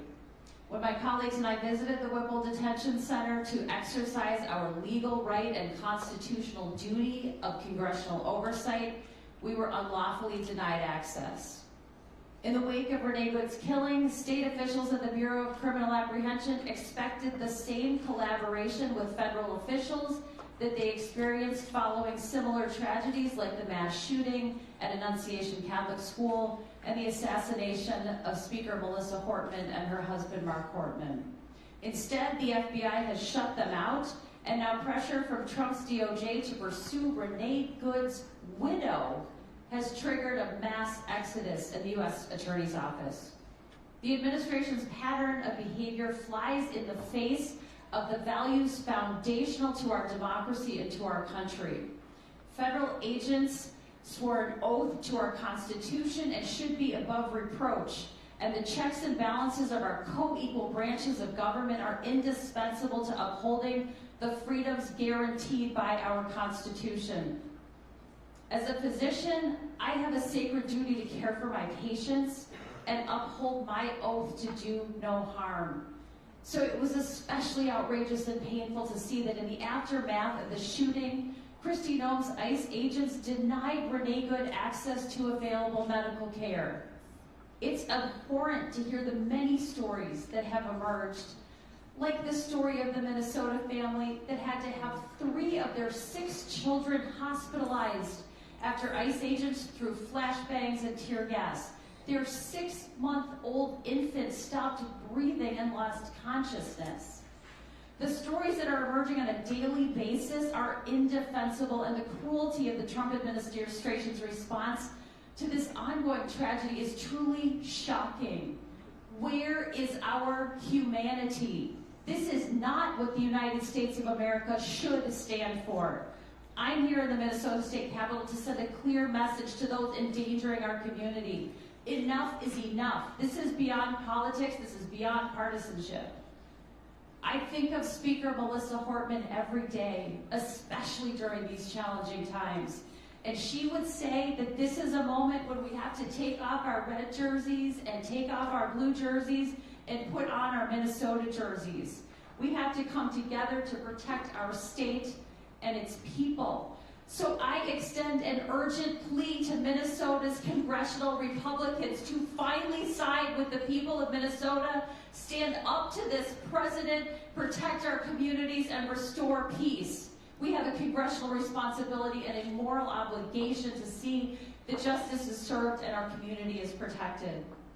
I see that my time is elapsed.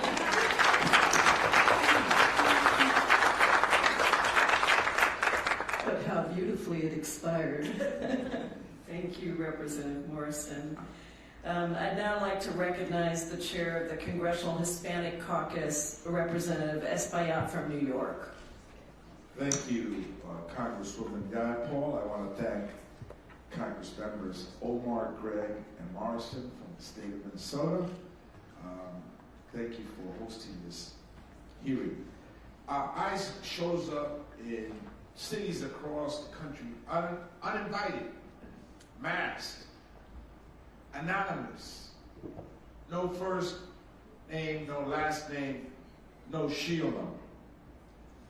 ICE summarily denies people their fundamental rights, stopping, cuffing them, arresting them, detaining them, and deporting them. Green card holders, TPS recipients, DACA recipients, farm workers, and even U.S. citizens with no criminal record. ICE illegally denies us, members of Congress, the right to exercise our oversight powers by denying access to detention center. ICE has shifted to community-based arrests in public places and work sites by 255%. ICE violates sensitive locations, places of worship, schools and hospitals. ICE engages in deadly force, shooting and killing Americans, such as the tragic shooting of Renee Good at point blank range. ICE is an aggressive, violent weapon. In fact, it has turned to be a deadly weapon. ICE must be dismantled. So my question to each one, a yes or no question. Mr. Mayor, do you think ICE should be dismantled, yes or no? I think ICE needs to leave Minnesota immediately, and I think that Congress needs to be able to not continue to give them a blank check to continue to increase their size, and there needs to be laws that put transparency, accountability, and significant changes to the way they operate. Ms. Patty, do you think ICE should be dismantled? Yes. Chief McCarthy, do you think ICE should be dismantled? What he said. Ms. Gonzalez-Avalos, do you think ICE should be dismantled? We need safety and security, and that's not what ICE does. Mr. Hussein, do you think ICE should be dismantled? Yes. ICE must be immediately dismantled, and sensitive measures must be taken up, like unmasking agents, respecting sensitive locations, implementing a body camera program, adhering to comprehensive training that restricts deadly force and ensures mental fitness, enhances background check, and improving hiring standards. But it is a deadly weapon. The testimonies that we've heard here today is that ICE has become violent and deadly across America.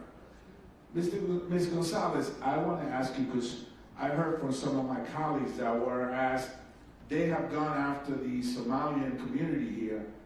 Many in the Somalian community, as we heard testimony today, are already U.S. citizens. And that a good number of the people arrested and on their way to deportation are Latino men.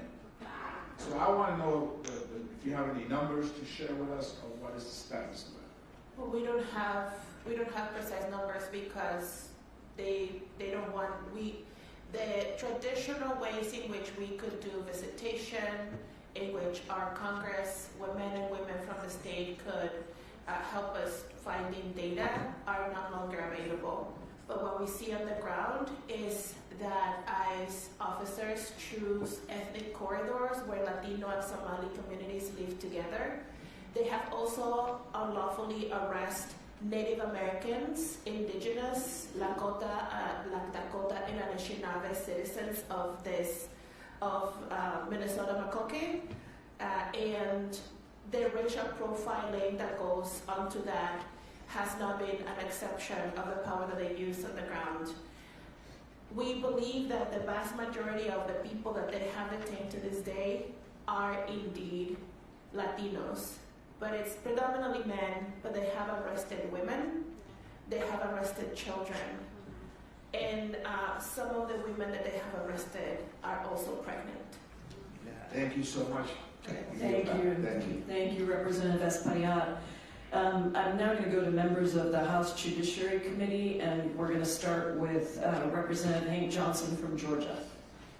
Thank you, Representative Jayapal, and I thank you and Representative Omar for holding this very important hearing. And I want to thank all of the people for coming out today. I want to thank our panelists for their testimony. I am in awe of the courage, the unity, the fortitude to resist, and the warmth of the hearts of the people of Minnesota. You set an example for the nation and the world.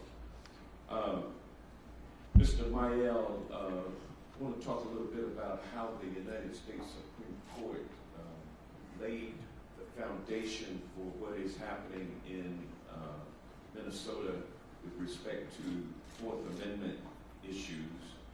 When it ruled in the on the shadow docket, Norm versus Vasquez Perdomo, a Kavanaugh opinion on the shadow docket, which held that apparent ethnicity could be a relevant factor in federal agents' decision to stop and question someone about their status. How did that lay the predicate for the what's going on in Minneapolis and St. Paul, Minnesota right now? Thank you for the question. And I just also want to say a quick thank you to, I know everyone who's come out here. I know you all are showing up at detention sites, at Know Your Rights presentations, and at hearings with immigration courts. And I thank you for all your courage and all you are doing. It really is impactful, and we see it all. The Perdomo case, thank you for bringing that up. I know a lot has been made of this Justice Kavanaugh's concurring opinion. It's important to note that this was on a shadow docket. It was a temporary order pausing a lower court injunction. It does not create new precedent or overturn prior cases limiting racial profiling. The decision is with no legal rationale from the majority of the court, and that constitutional protections remain in place even though this decision should be, this opinion should be criticized for what it was projecting. Well, I mean, it seems like it opened the floodgates for racial profiling in this town. Isn't that correct?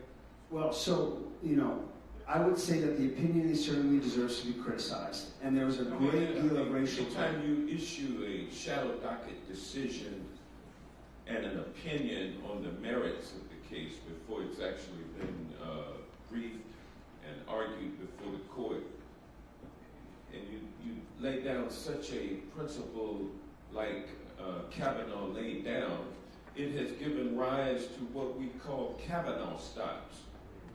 And it's taken place not just in Minneapolis, St. Paul, but it's starting to take place around the country now. Of course, the case arose in California, Los Angeles. But let me move on from there. These Kavanaugh stops have not been limited to just jacking up Somali-looking people. It's gotten much broader than that. Would you comment, Chief McCarthy? I'm afraid I can't. I've never heard that statement before. Kavanaugh stops. But in Minnesota, all law enforcement officers in Minnesota are prohibited from using race as a determining factor for any sort of stop or detaining someone. Thank you. I yield back. Thank you, Mr. Johnson. I'm now going to go to members of the House Judiciary and the Immigration Subcommittee, the members that serve with me on the subcommittee, and many have been at every hearing we've done. We'll start with Representative Mary Gay Scanlon from Pennsylvania. Thank you so much for bringing us along. Thank you.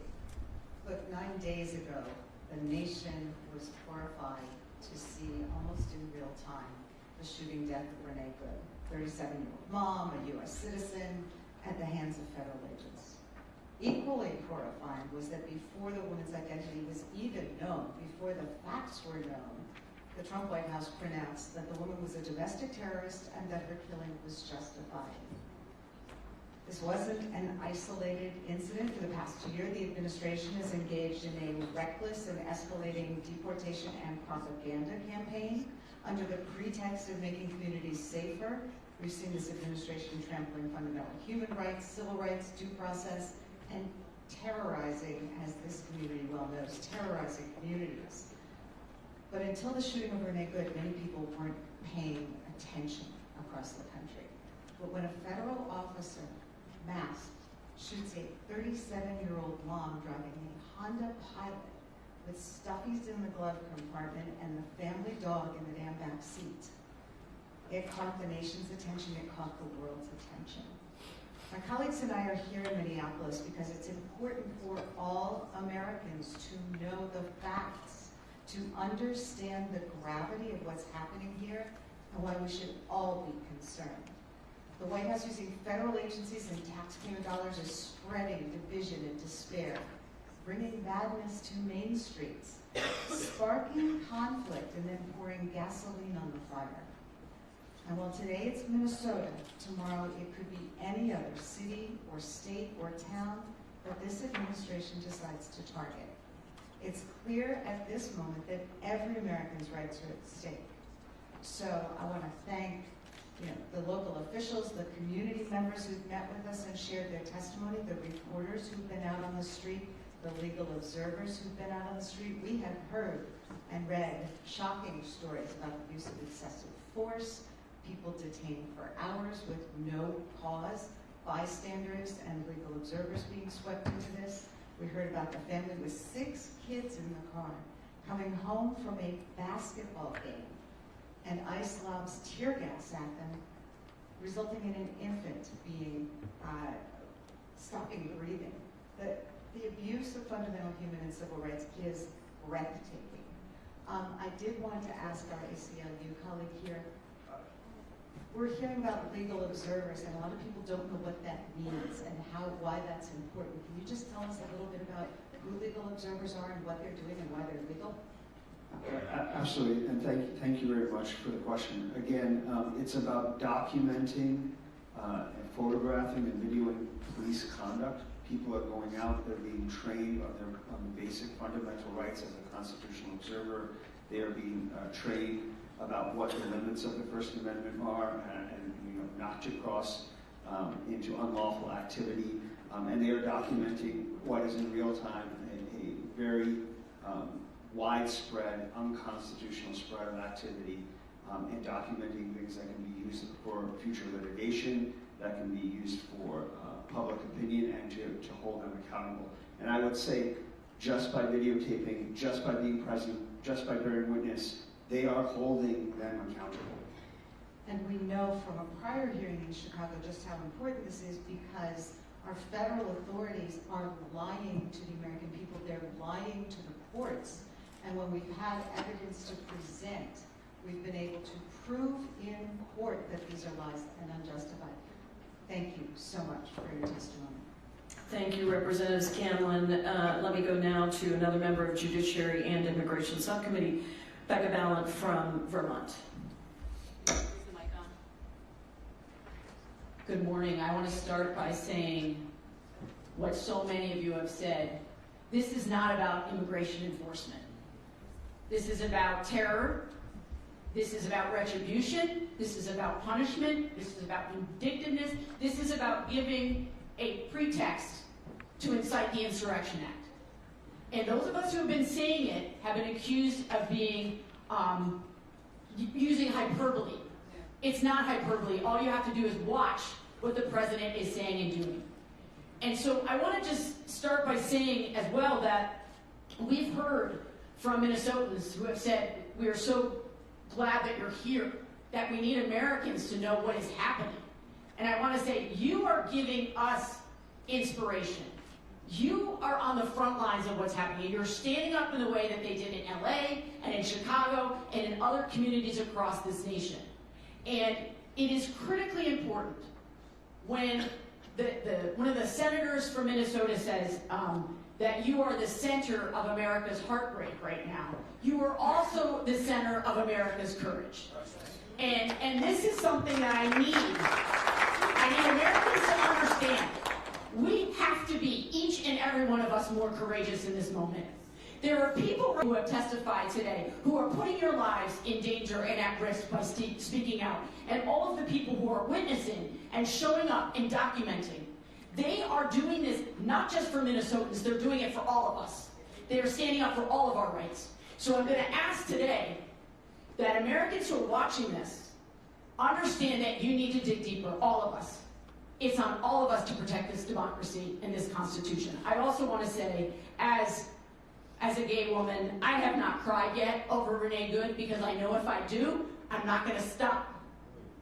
And I want to say to gay people across this country and trans people across this country, your lives are not worth less. And to immigrants, your lives are not worth less. And people of color, your lives are not worth less. No matter what your government is telling you. And I know my colleagues, many of you know, I call myself a scrappy little dyke for a reason. I'm not going to be intimidated. I'm not. And you're not going to keep any of us quiet. And we represent districts across this country. And I can tell you, I heard from Vermonters this morning, texting me, calling me, saying, thank you. Thank you, Vermont is standing with Minnesota. And I know that's true for so many of us here. So look, I think I want to go back to something that Mr. Mayel went over, because I think there's so much misinformation about what it is that we can do as Americans. Mr. Mayel, are people allowed to tell immigration officers that they don't agree with what they're doing? Yes, you're allowed to do that. Is it legal to blow whistles and honk horns to alert people of ICE's presence in your neighborhood? Yes, it's legal to blow a whistle and it's legal to honk a horn. Is it legal to peacefully record ICE officers in public? Absolutely. And what about following at a safe distance ICE convoys and reporting on where they are? Is that legal? If you're obeying traffic laws and not breaking and doing any unlawful conduct, it's legal to be on a public road driving your car. So they are trying to tell us that we are not allowed to exercise our First Amendment rights, and they have given up the game here. What they've said is people are not being respectful enough towards law enforcement, and by that they mean they don't want us to be allowed to dissent. And I just want to say again, I'm so impressed by Minnesota. You have trained tens of thousands of constitutional witnesses here, and that's what we have to do across this country, and I yield that. Thank you, Representative Ballard. Next, we're going to go to another member of the Judiciary and Immigration Subcommittee, and somebody who was very important to organizing our hearing in the state of Illinois in similar circumstances, Representative Chuy Garcia from Illinois. Thank you, Ranking Member Jayapal and Representative Omar, for organizing this really important hearing. And thank you, Minnesota, for standing up for the belief that all of us are created equal in this year that we celebrate 250 years of our country with that promise. Because what we're seeing in Minnesota today is a community defending and protecting itself from an authoritarian takeover that's spreading violence and chaos in the streets. But by now, none of this is new. The federal government lawlessly invaded Chicago last year, sowing terror, and in my district was the epicenter of their campaign of terror across the Chicagoland area. It was the same pattern that we're seeing here, flooding the streets with armed, masked goons who kidnap and assault our neighbors with impunity. ICE agents murdered Silverio Villegas Gonzalez after he dropped his kids off at school, and shot Marimar Martinez, a teacher, without justification, as the cowards in the White House and at DHS lied over and over again. This is not a coincidence. This is their playbook. Invade our cities, escalate violence against our neighbors, and incite our communities to justify brutality. But here's what became clear in Chicago, and what's become clear in the Twin Cities. Our communities are stronger and braver than the sadistic criminals that they have unleashed on us. In Chicago, our long-standing coalition of community groups has mobilized to protect our residents and to make sure that they know their rights. You're doing that right here. And we've seen a lot of that organizing and mobilizing right here. No matter how much Trump and his cronies lie, rapid response networks keep our communities safe. They represent the strength and resilience of our people and in the face of government brutality. Thank you for protecting my 2 grandchildren in Minneapolis, my son and his daughter, and all of their neighbors. Ms. Gonzalez-Avalos, thank you for being here today. Did you follow the events in Chicago last year? Which, the congressional hearing in Chicago? No, the occupation of ICE and CBP. Yes. Did you ever think that that would happen here? That was one of my worst fears, yes. Did you begin to prepare for the possibility that this could happen here? Yes, sir. Do you feel a sense of strength and bonding with the Somali community, with the Eritrean community, with all of the immigrant communities here? 100%, they're our siblings. And do you feel like Minnesota is standing with you? 100%. Are you stronger today than you were last year when all of this terror began? Yes, sir. And I think that is what we want America to see, to witness, and to feel, that it's going to take an effort by each and every one of us, the humble, the meek, the shy, to come out and to exemplify what our nation and the promise of equality is all about. And that's why we stand with Minnesota today here in the Twin Cities. Thank you so much. Thank you, Representative Garcia. We'll now go to another member of the Judiciary and Immigration Subcommittee, Representative Jasmine Crockett from Texas.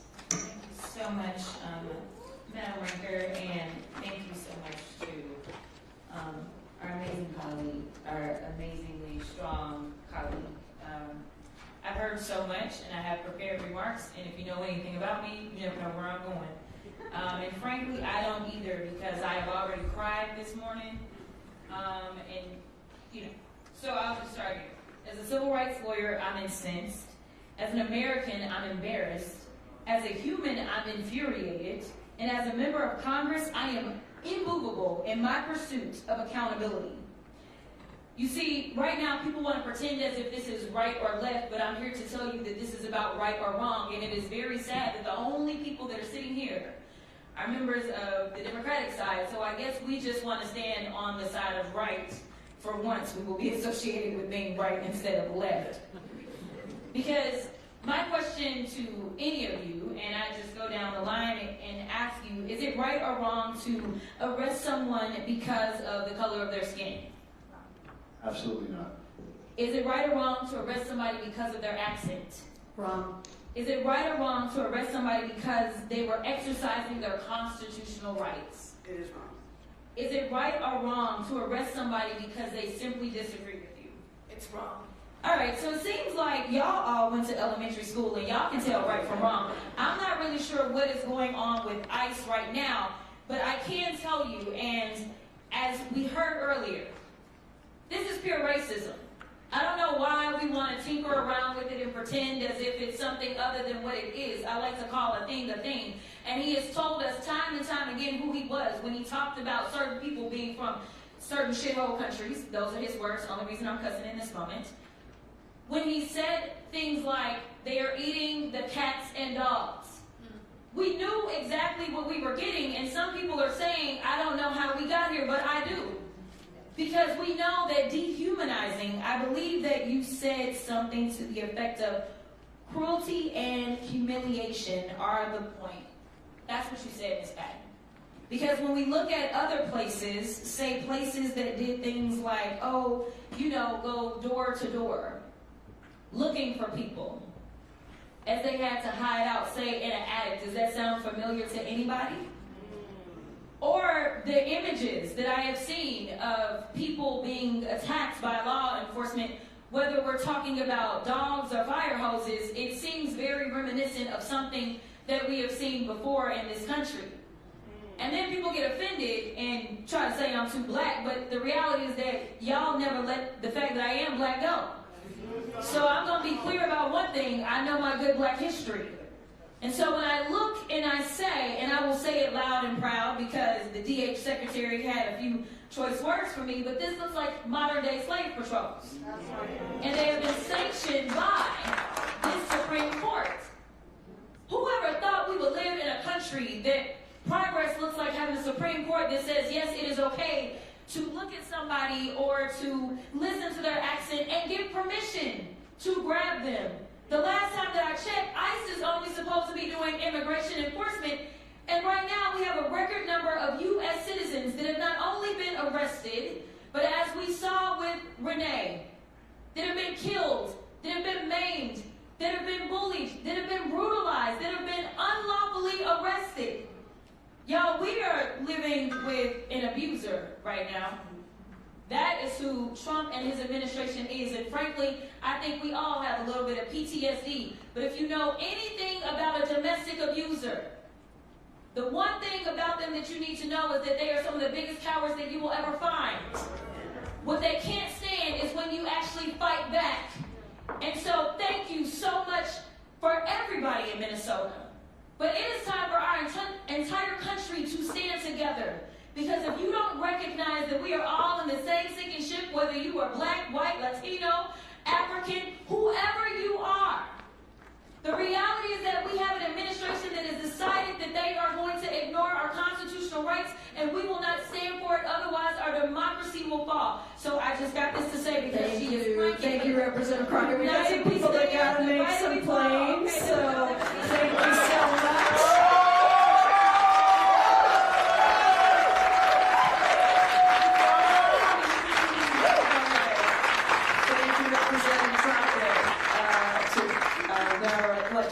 Representative Tlaib from Michigan. Thank you so much to the Twin Cities and the state just for welcoming us and allowing us to come here and have your back, because we do. I don't want you to think that everyone in the United States Congress and the Senate agrees to what is happening to all of you and your families and your neighborhoods and your communities. You all deserve to be safe no matter your ethnic background, your faith background, your sexual orientation, where you live, or any of that. But it is shameful. You know, I come from the most beautiful blackest city in the country, the city of Detroit, where we birth movements.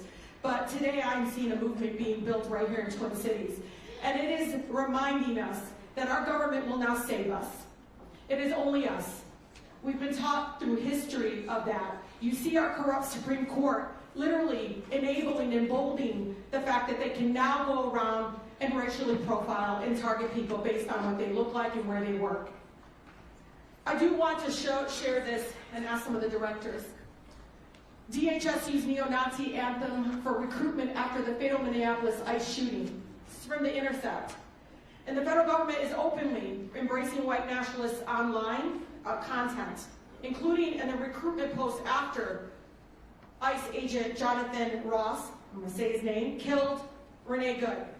In this, it says less than 2 days after ICE shot Renee in Minneapolis during the controversial, of course, what happened with Department of Homeland Security's official, DHS, Homeland Security's official Instagram, I don't know if you all know this, made a recruitment post.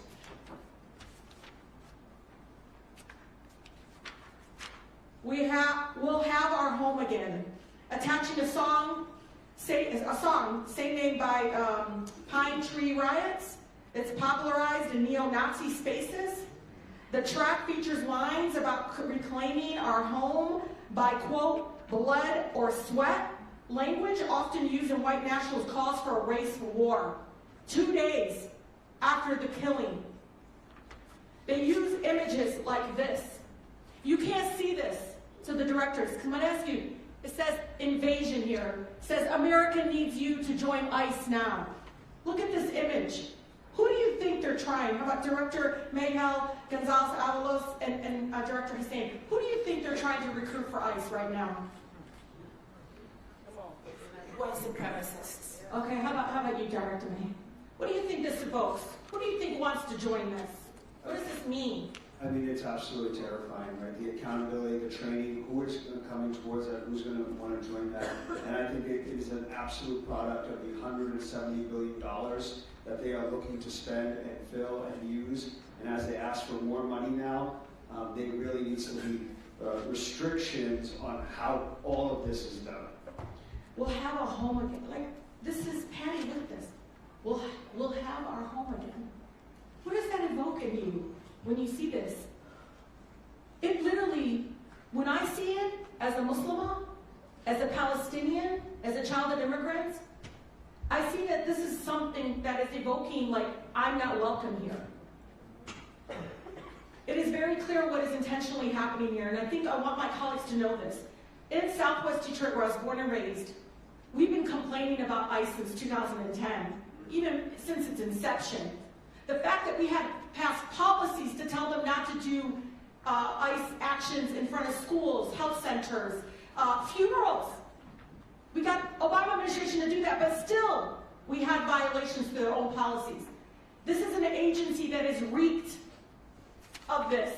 And when Speaker Johnson, and Chair John Paul knows, when Speaker Johnson says ICE is doing what it was created to do, remember this when the funding comes up next week.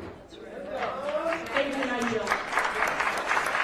Exactly right. Thank you so much, Representative Tlaib. We'll now go to Representative Shelley Pingree from Maine for 4 minutes. Thank you very much. I'm really proud of all my colleagues for being here today, and particularly honored to be here with all of you in Minnesota. I was born in Minnesota. I lived here until I was a teenager. Some of my family is here with us today, and almost all of my family still lives in Minnesota. So yeah, sure, you betcha. Glad to be with you. But I am a Mainer through and through, and we are here today in particular because we are very worried about what's about to happen in our state. We have no idea why we have been targeted as the next state, but our state has been on alert for the last few days. ICE agents are starting to move into hotels, and all the rumors have them starting their operations in the next few days. So while I would like to talk to you a lot about the state of Maine, I really want to use my time to hear your advice to us. What would you be doing if you knew it was about to happen? In our state already in the past few days, we've heard from employers, we've heard from schools where people are already afraid to send their kids to school, workers who are afraid to go to work, employers who are worried about it. So, I would love to rant and rave about what's going on right now and how awful it is. But please, just give us a few moments. You have done so much and impressed us all so much. So could you just go down the line and say, if you knew this was about to happen next week, not talking about the past, what are the most important things we can do to help our citizens and help prepare for this?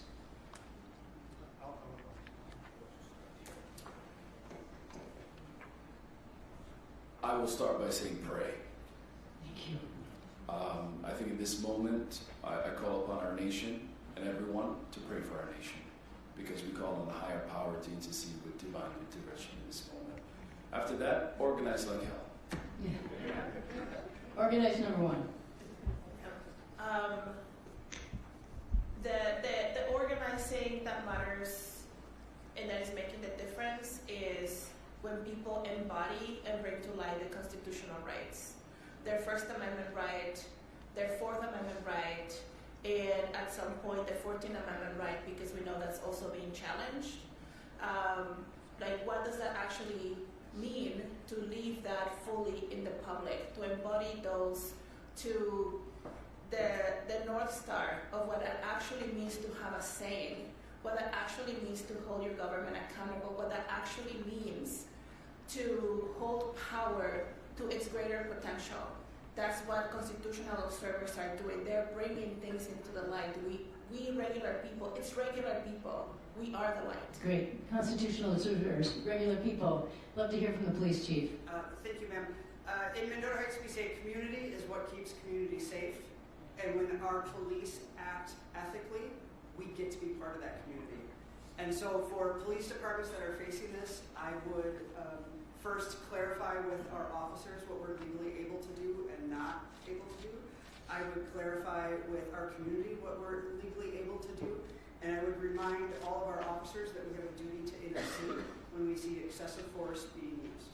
Thank you so much. Ms. Patty. I would encourage people to start talking to their neighbors, get to know your neighbors, get localized on the, or organized on the hyper local level, start donating to funds, mutual aid funds to get supplies and food to people when people of color are needing to shelter in place, start getting school parents to organize when to do patrols around each other's schools, because it's part of defense, but also the fabric, the social fabric that is building is going to help us for the long haul in this fight against fascism. ACLU. Know your rights, find your community, exercise your rights, and the ACLU has litigated these issues, warrantless searches, racial profiling, targeting protesters, observers throughout this country, and we will continue to do that. Thank you all for taking the time to be here with us. My staff and my team back in Maine is already working very closely on this, but we're going to continue to stay in touch with all of you because we've learned so much from what you've already done in this difficult time, and we're all here to fight back because this is not the American way. Thank you so much. Thank you, Representative Pingree. Next we'll go to Representative Gwen Moore from Wisconsin. Thank you so much.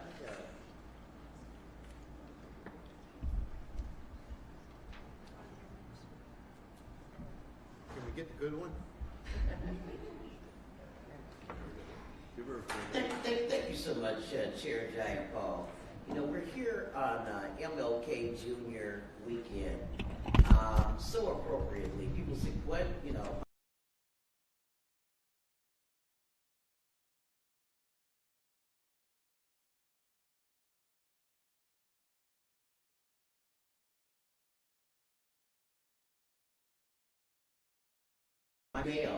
I listened carefully to everything you said, and it's like a fingernail, you know, scratching on a blackboard to continue to hear you talk about what was unconstitutional, what was illegal, blah, blah, blah.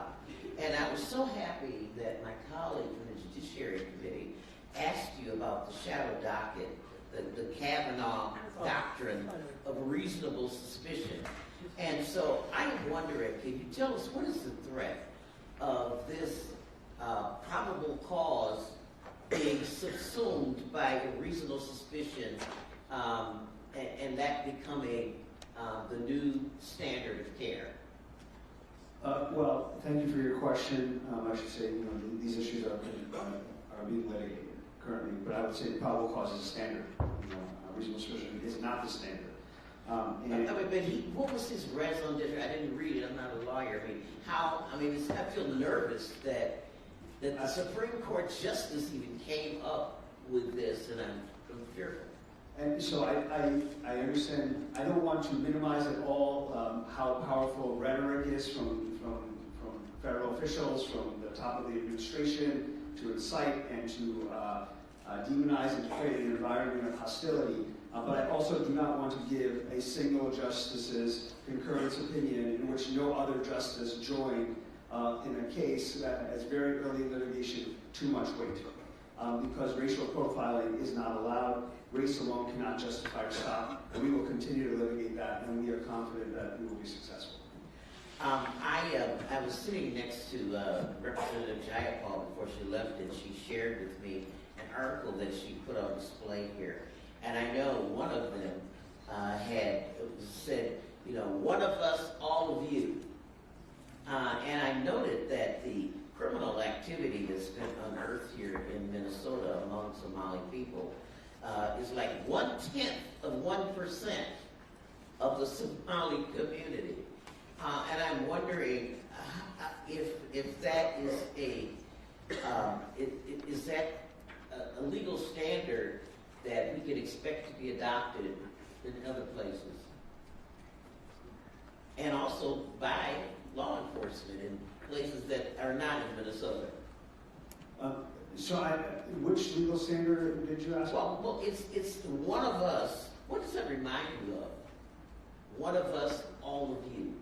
Oh, I think I understand your question. I mean, some of the language and the kind of the message that we're hearing, there is explicit There's even more explicit racial animus stuff. We don't, that we have heard coming directly from the president's mouth. Let me ask Chief. Let me ask Ms. Gonzalez, the 26,000 trained observers. I just need to give you my cell phone number. I'll do that. Chief McCarthy, you just said a moment ago that are you able to protect citizens from ICE, or do you have to stand down when they're making their arrests? Thank you for that question, ma'am. We cannot interfere in a lawful arrest, and we have no authority or ability to force them to answer our questions. We are in a position in the Twin Cities, and I know it might be different outstate, where we're not even being informed of these activities. So we find out about them after the fact. But we have to treat any law enforcement agency as if it's acting lawfully and ethically. And that is the pinch that we are in right now. Thank you. My time has expired. Thank you. Thank you, Representative Moore. I'd now like to go to Representative Val Hoyle from the state of Oregon. I've spoken to many members and leaders in municipal law enforcement. I've spoken to many members and leaders in municipal law enforcement, and they're watching what's happening in Minnesota, and are extremely concerned about what's going to happen in their communities. Now, I don't represent Portland, Oregon, but it's clearly high on the list of targets of for the Trump administration. And we have 9 federally recognized tribes that are watching what is happening with the Oglala Sioux and are wondering if they're next. In my district, DHS is trying to take over our Coast Guard facility that's critical for ocean rescues to build an ICE facility in a community where immigrants are working the most difficult jobs in commercial fishing, fish processing, agriculture, and protecting us from wildfire. Now, Chief McCarthy, we know that law enforcement has done the extremely hard work of building trust with the civilian population. And for any community to respect the authority of law enforcement, they have to believe that officers are operating in their best interest and respecting the rule of law. Stephen Miller has said ICE agents have absolute immunity with no qualifications, that habeas corpus can be suspended at the time of an invasion, and they're looking at that. The president has brought up invoking the Insurrection Act in cities that didn't vote for him, and against communities that stand up against unconstitutional and illegal actions of ICE. Kristi Noem accused Renee Good of being a domestic terrorist before even looking at the facts.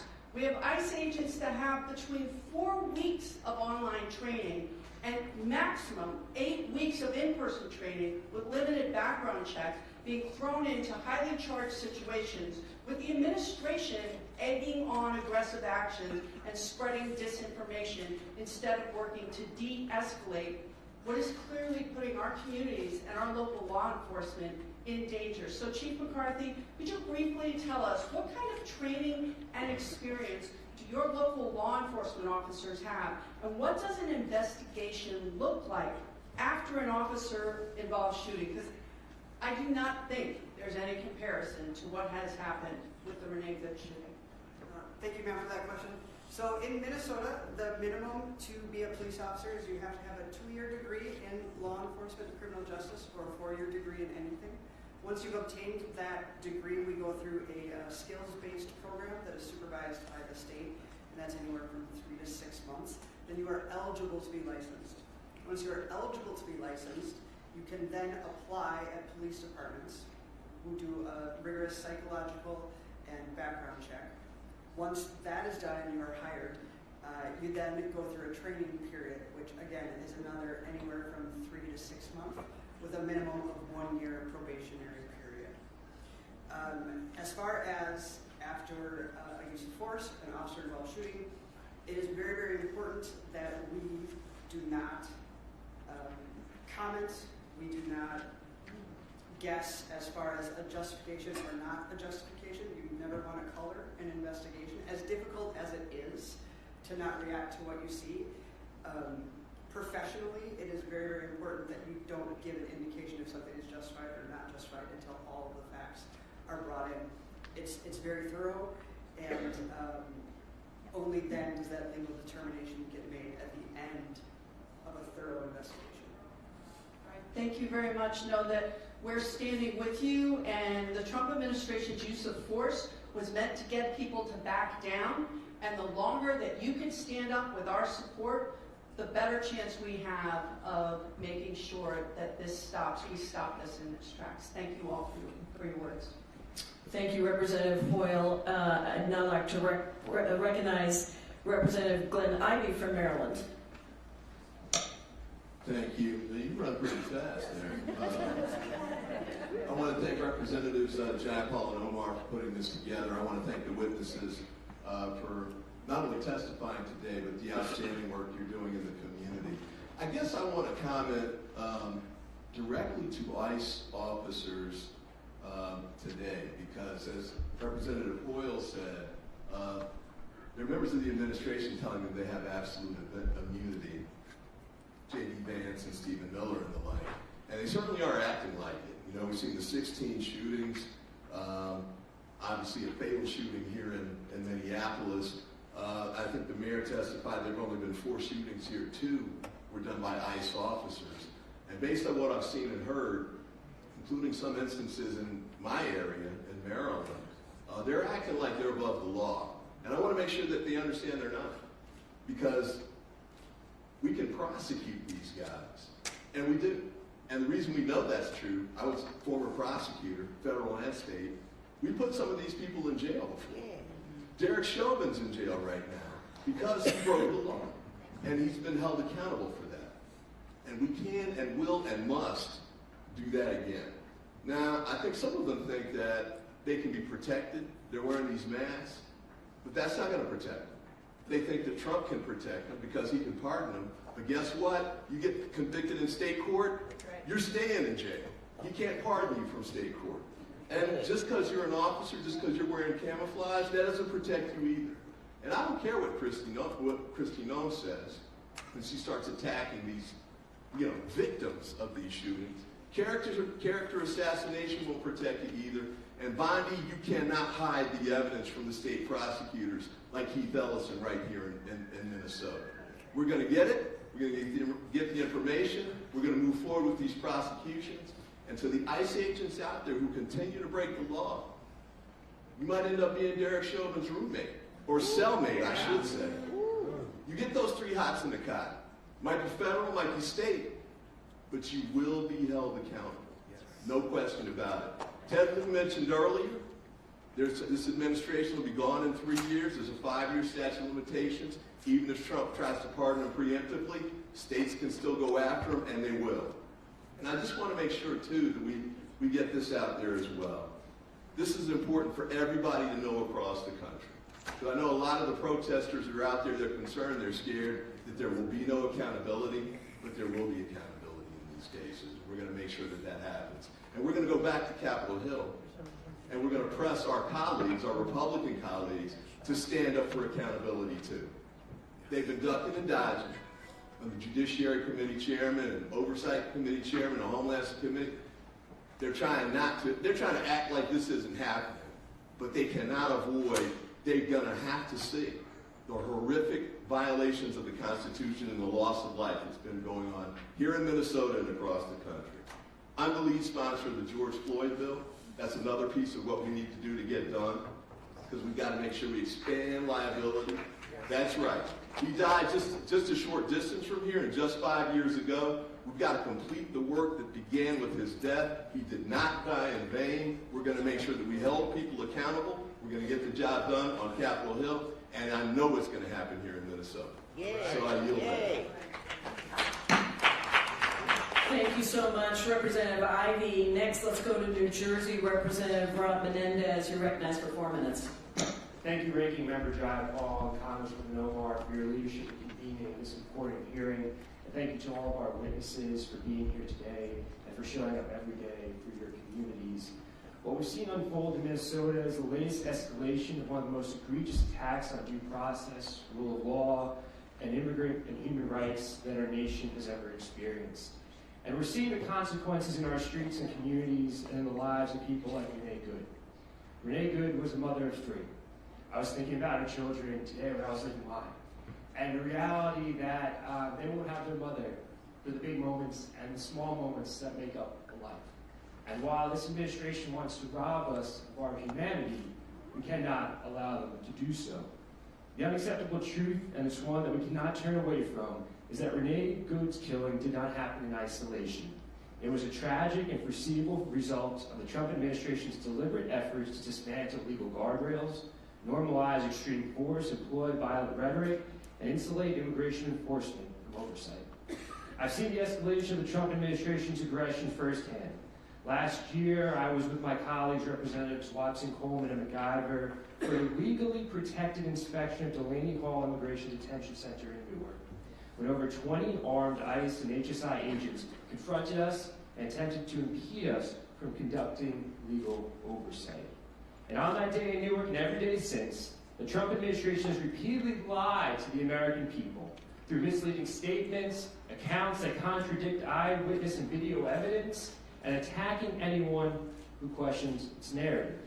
We need to be clear about what's at stake for families in Minnesota, in New Jersey, and across the country. When you greenlight the use of aggressive force, when you shield immigration officers from the law and from oversight, and when you treat immigration enforcement like a blank check to target political foes without regard for public safety, you create the conditions for this kind of tragedy. That's just what President Trump and Secretary Noem have done. They've created a country where no one is safe. Not mothers, not your neighbors, not members of Congress, not faith leaders, not even our children. Ms. Patty, you mentioned that when you were taken to the Whipple Detention Center here in Minneapolis, that you saw cells designated for U.S. citizens. Can you speak to that? Yes, there was like a specific hallway that they took us down that was specifically for U.S. citizens. U.S. citizens in an immigration and customs enforcement facility, a place that U.S. citizens have traditionally never ended up. But in this moment, when no one's safe, when people think it's happening in places that are not in their communities, the reality is it's happening in Chicago, it's happening in Los Angeles, it's happening here in Minneapolis. And we know that if we're silent, it's going to creep into all of our neighborhoods. It's going to creep into places where U.S. citizens may think they're safe, but they're not. And the reality is if we don't speak up, if we don't listen to these stories and do something about it, everything that makes this country what it is, why so many people have come to this country, whether they're of Cuban or Somali descent, will be lost. And we cannot allow that to happen. So thank you for all that you're doing here in Minnesota. People around the country are watching and supporting you. With that, I yield back. Thank you, Representative Menendez. We'll go to Arizona, Representative Yasmin Ansari. Thank you so much, Ranking Member Jayapal, Congresswoman Omar. Thank you to the witnesses for your courage and your bravery, especially those of you who've been through brutalization by increasingly racist and out of control ICE. I represent Phoenix, Glendale, and Guadalupe in Arizona, a very diverse community where more than 64 languages are spoken. Our community has been terrorized by ICE as well, and watching what's happened here in Minnesota and with some reports coming out saying that ICE may ramp up in Phoenix. My constituents are very, very worried. We've had many of my constituents taken by ICE. A DACA recipient was detained on Christmas Eve while doing Christmas shopping.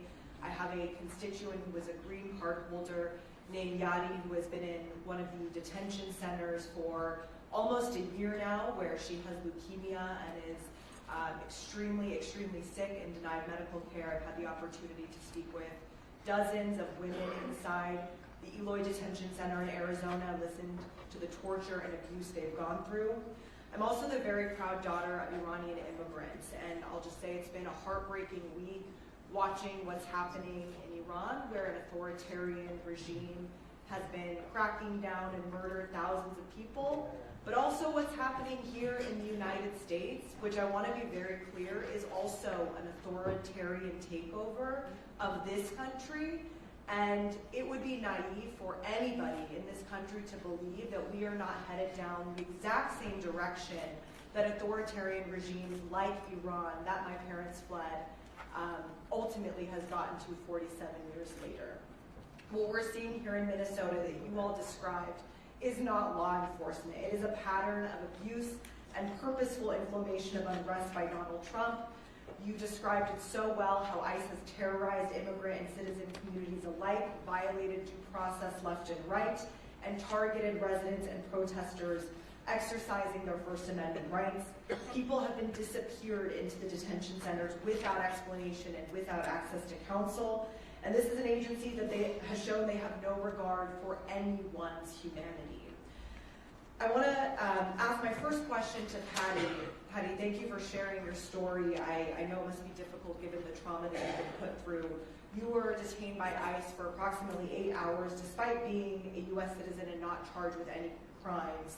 Can you describe what officials told you regarding why you were arrested and whether they verified your citizenship at any point during those 8 hours?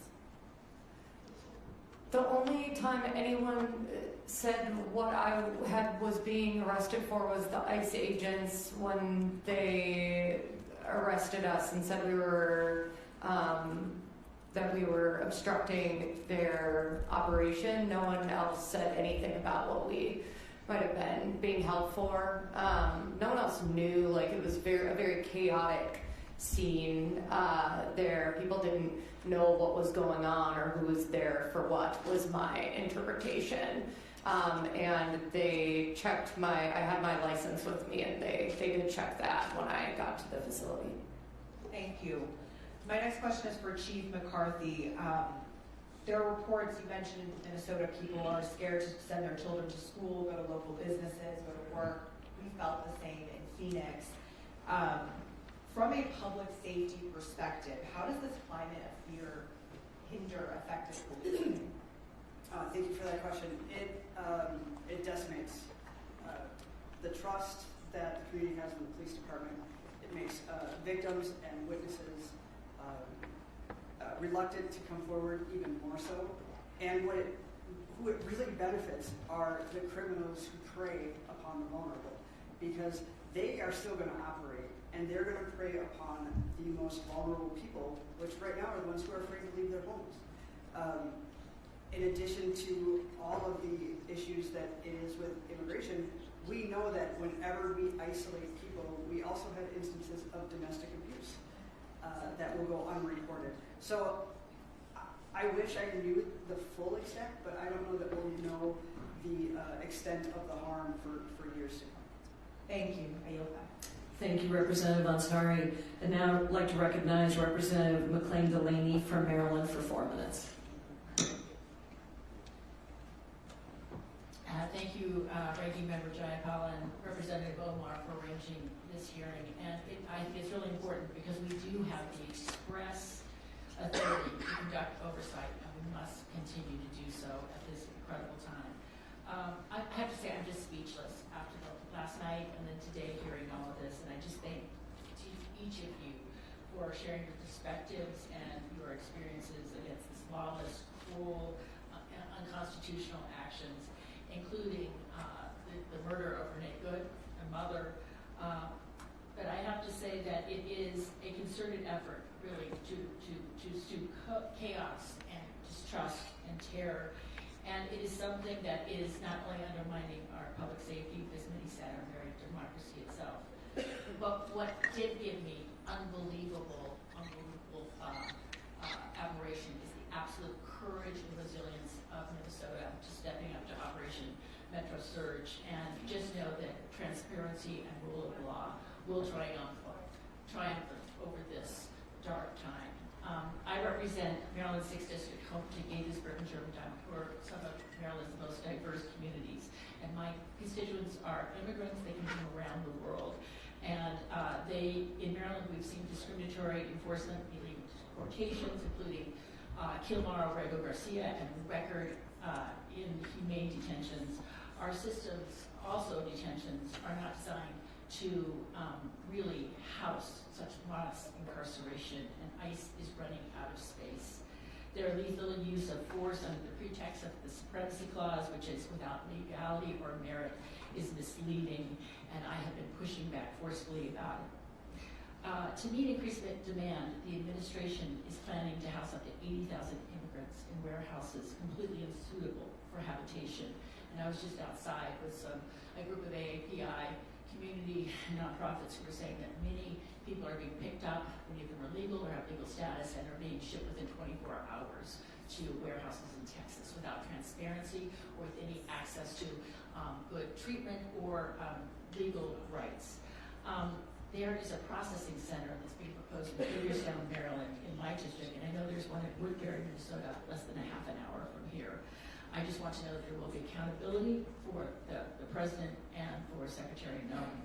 But in the interim, Mr. Mayel, ICE visited a site this week in my district for their proposed warehouse detention center.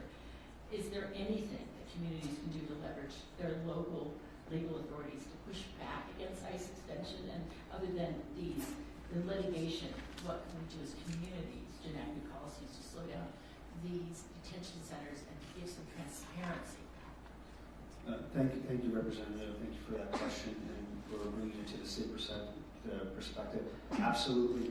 Again, there's many things that community members can do to hold ICE and this government accountable. Here in Minnesota, we are actively litigating issues around 287G agreements, including where local law enforcement will sign a contract with DHS and do some of the work for them. And we are litigating when those things are done in a way that isn't prescribed by local law or state law. And there are community activists, advocates who are getting engaged at the county level with sheriffs and being engaged to make sure, whether it's a processing site, whether it's a detention center, whether it's your local sheriff cooperating with ICE, making sure your voice is heard and it is effective to hold people accountable and to bring these issues to light. So thank you for bringing that up. Thank you for lifting that up, and I yield back. Thank you, Representative McLean Delaney. I'd now like to recognize Representative Dave Min from California. Thank you. I want to thank you all for sharing your experiences. We've all seen the videos. They're horrific, including the video of the murder of Renee Nicole Good. But they don't fully capture the scale of what's happening in Minnesota right now. What you are describing is a full-scale, hostile invasion of the city by thousands of violent federal agents who are routinely and systematically violating the law by stopping, detaining, arresting, and often assaulting people, including American citizens, without probable cause, asking for people's papers, breaking into people's cars and homes in scenes that evoke Nazi Germany or Stalinist Russia.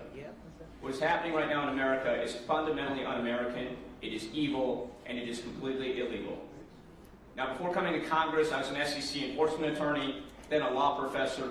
I'm also the child of Korean immigrants who came to this country in search of the American dream, and I believe it's so important for us to stand up for the rule of law and for our constitutional rights. I represent Orange County in California, Irvine, Costa Mesa, Newport Beach, other cities, and many of us became very alarmed last year when we saw ICE agents acting lawlessly and violently in Southern California with no repercussions, and we've been ringing the alarm bell for months. Last year, I led several letters to the Department of Homeland Security, including to Kristi Noem, asking, among other things, how many new ICE agents had been hired, what background checks had been undertaken, what internal processes or investigations were undertaken when ICE agents were accused of misconduct. We have not received any substantive responses, which I understand is the case with every single House member who sought accountability. It's clear that this complete contempt for accountability comes straight from the top.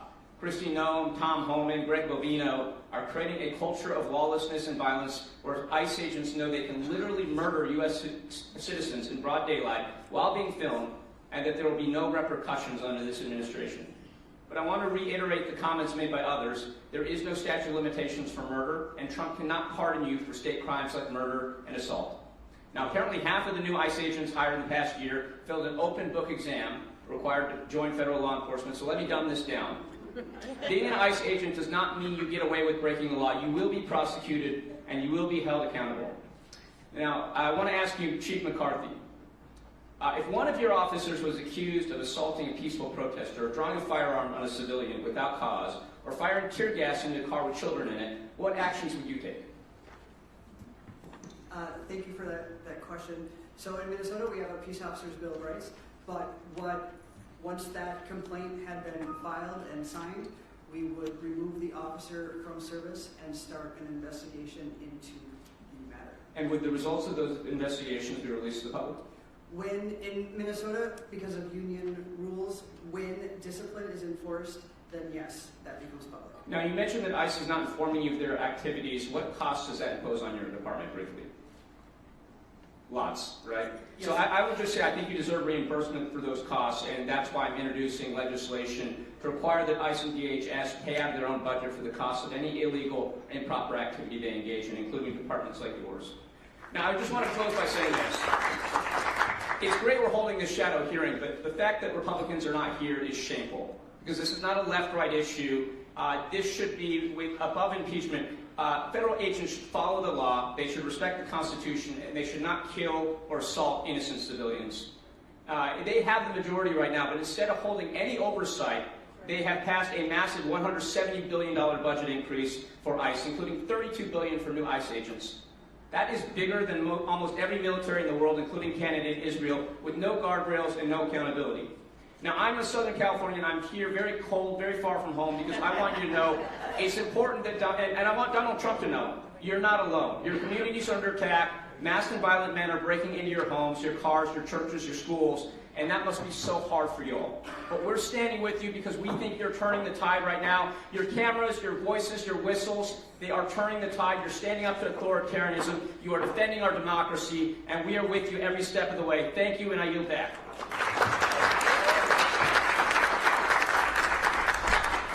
Thank you, Representative Min. I now recognize Representative Emily Randall from my home state of Washington.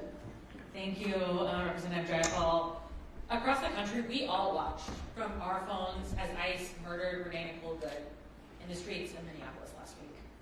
The American people are fearful and angry, they're terrified, they're furious that the Trump administration is unleashing lawless agents on our neighborhoods, raiding an active forest firefighting operation in my district, and shooting people dead who dare to speak up and protest and ask questions. I refuse to let state violence committed by state police, not Minnesota State Police, but state police, go unchecked.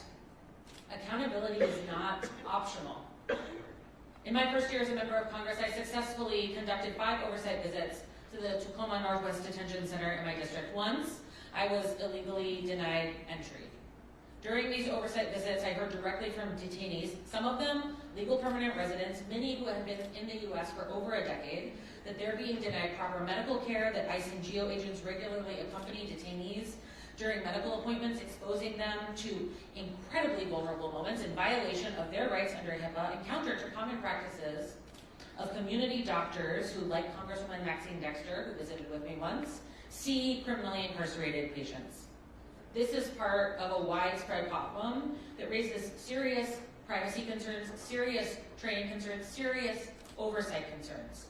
We all saw in a viral video earlier this week an ICE agent following a detained individual into a porta potty. There is no situation that warrants this.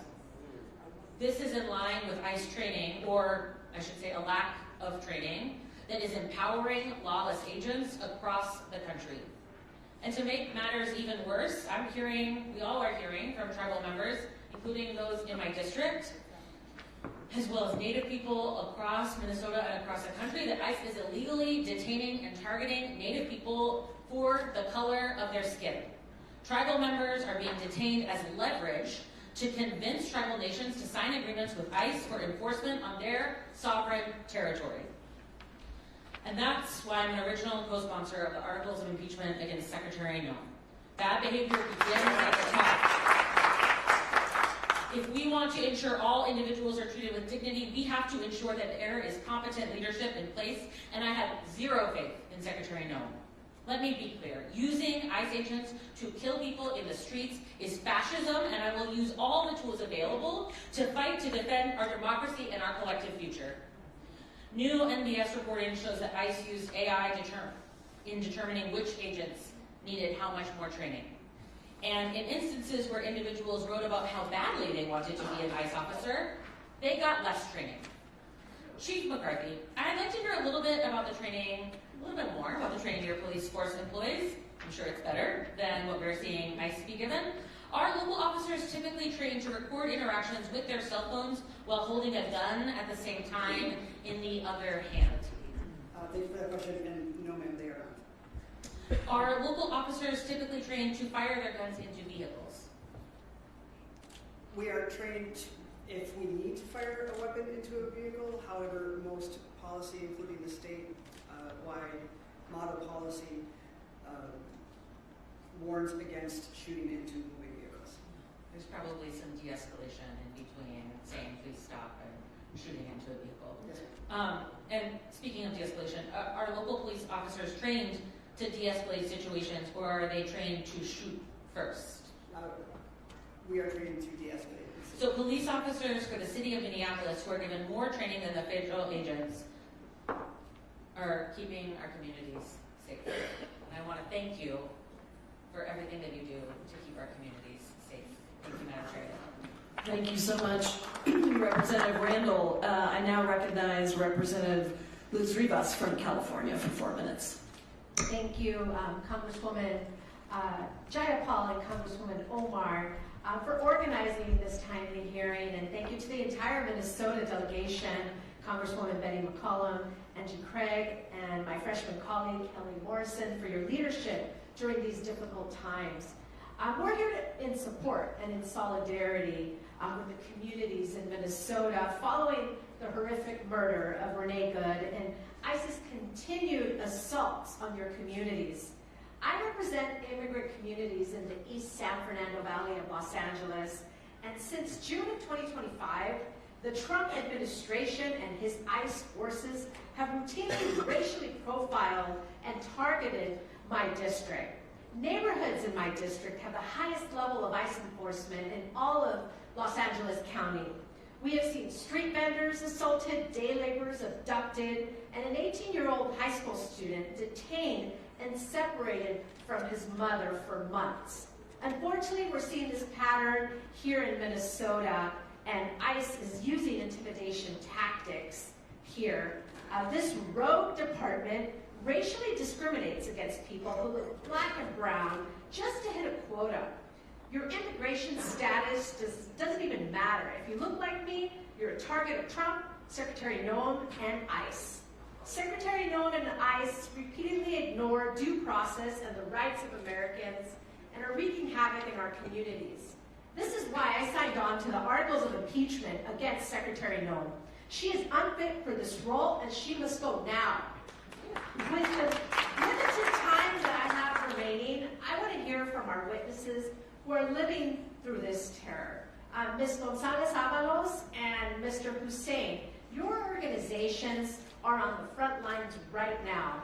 When we all go back to Washington, what do you think Congress must do, and any specific policy changes in order to rein in ISIS terror against communities across the country?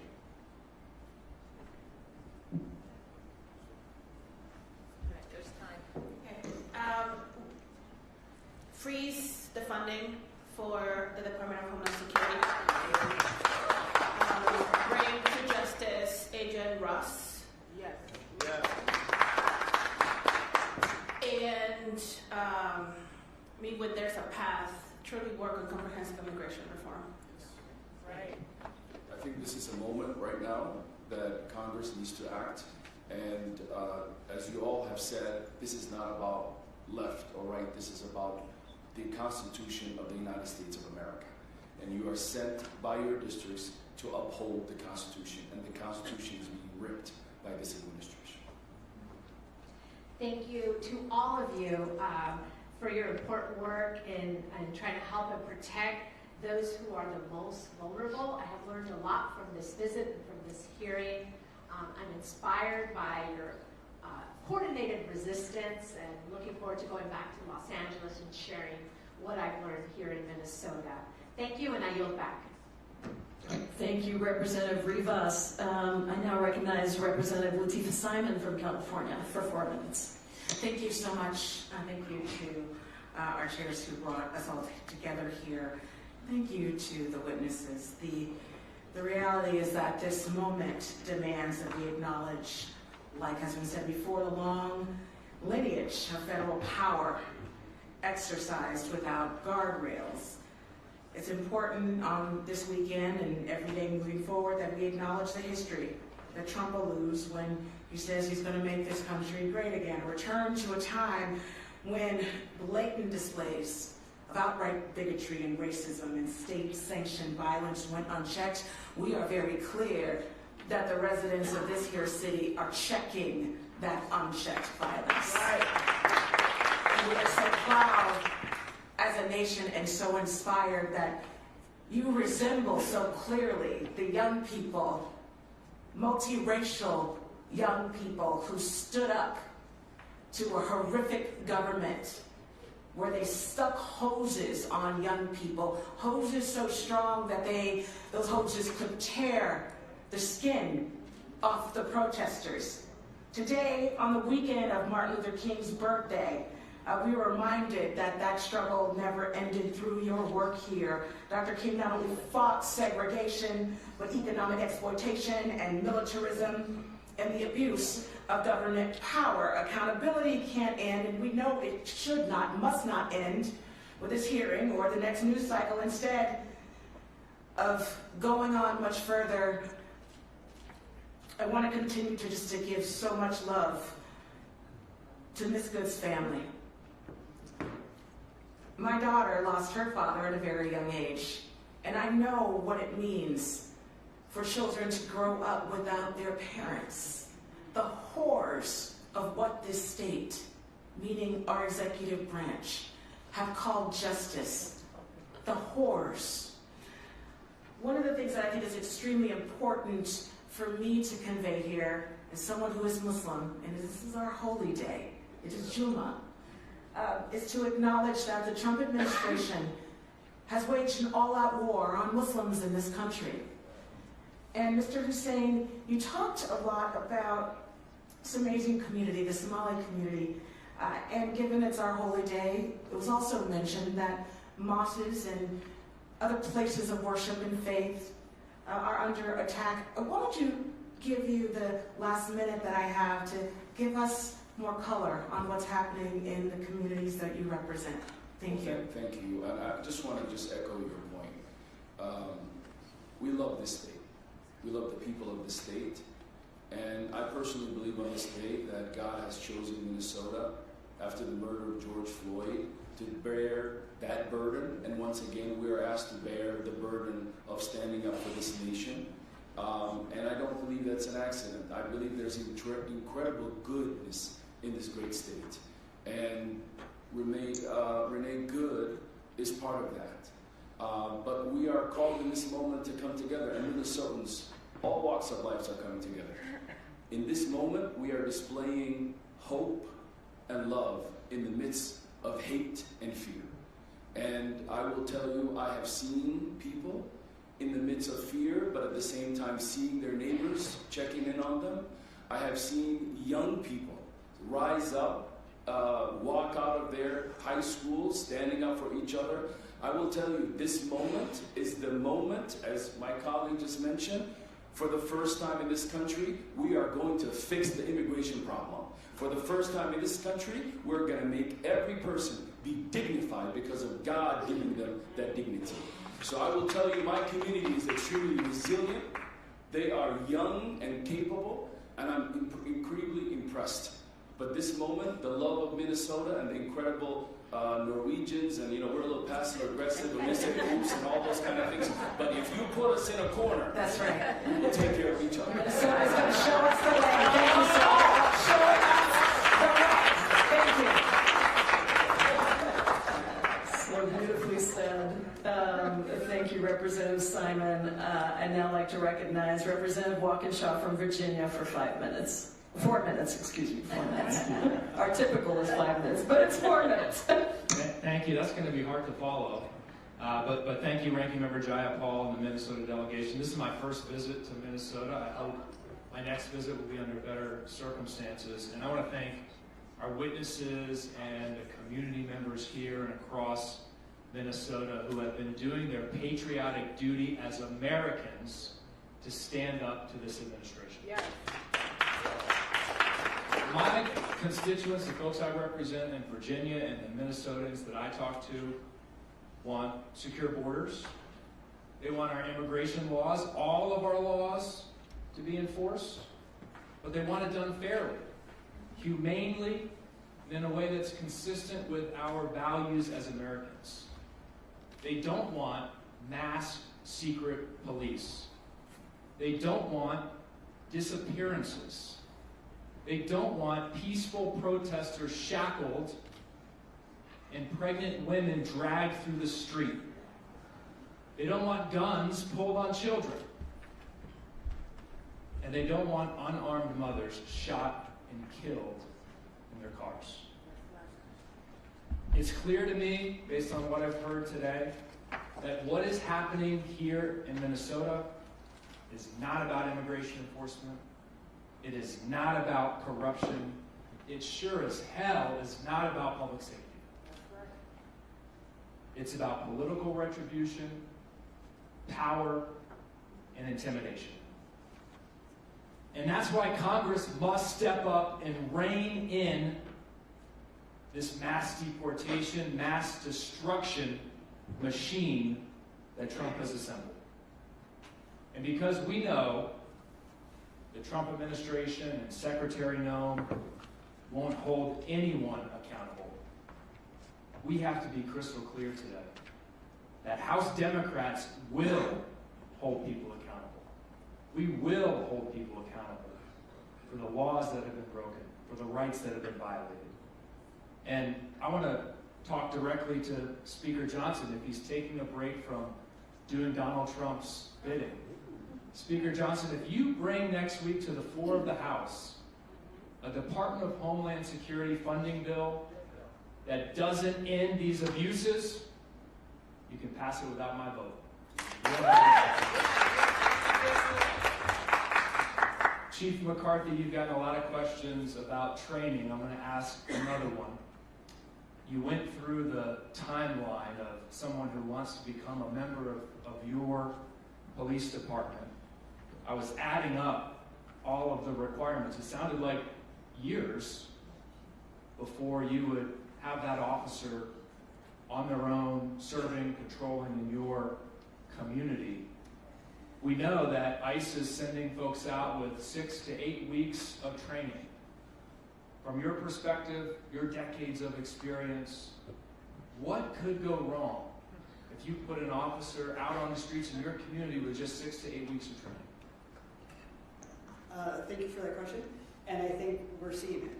Everything can go wrong. When officers are put in positions where they are stressed and now they're insecure, they're going to be quicker to move to physical violence. And what you're finding is that if they don't know their legal rights and authority, they're going to violate the rights and authority of others. And so it is a very dangerous situation. Thank you. I yield back. Thank you so much, Representative Walkinshaw. And now it's my pleasure to recognize Adelita Grijalva from Arizona for 4 minutes. Thank you. Muchas gracias. I would like to start by acknowledging the gravity of this moment, highlighted by the fearless testimony of the witnesses here, especially true for the people of Minnesota, for communities across the country who are living in fear.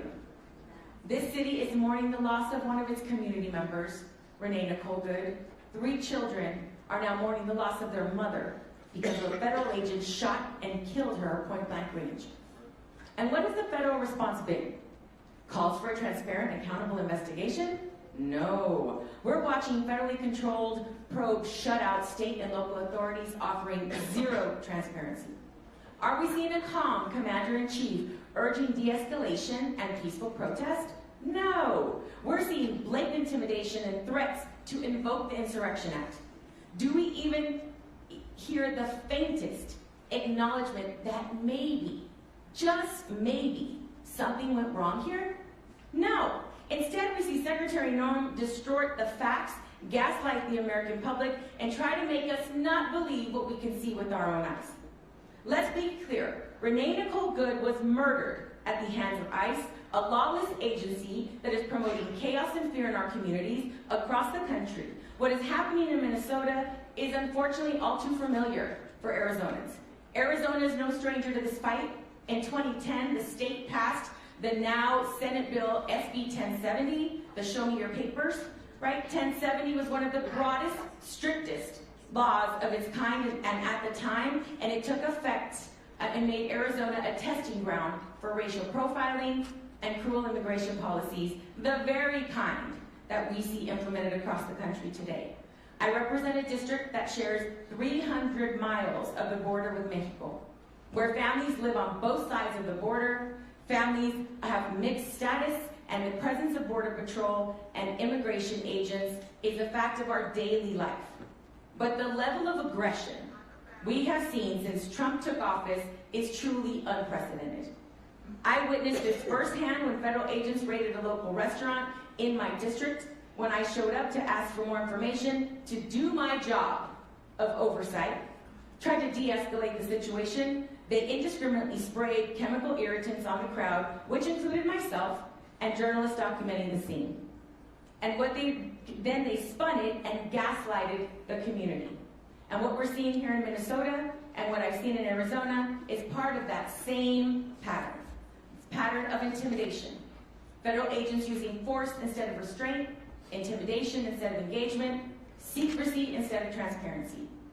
That is why, until significant reforms are made, Congress should not allocate another dime, ni un centavo, to immigration enforcement agencies. Secretary Noem should be impeached for her handling of this incident and for a campaign of terror across the country.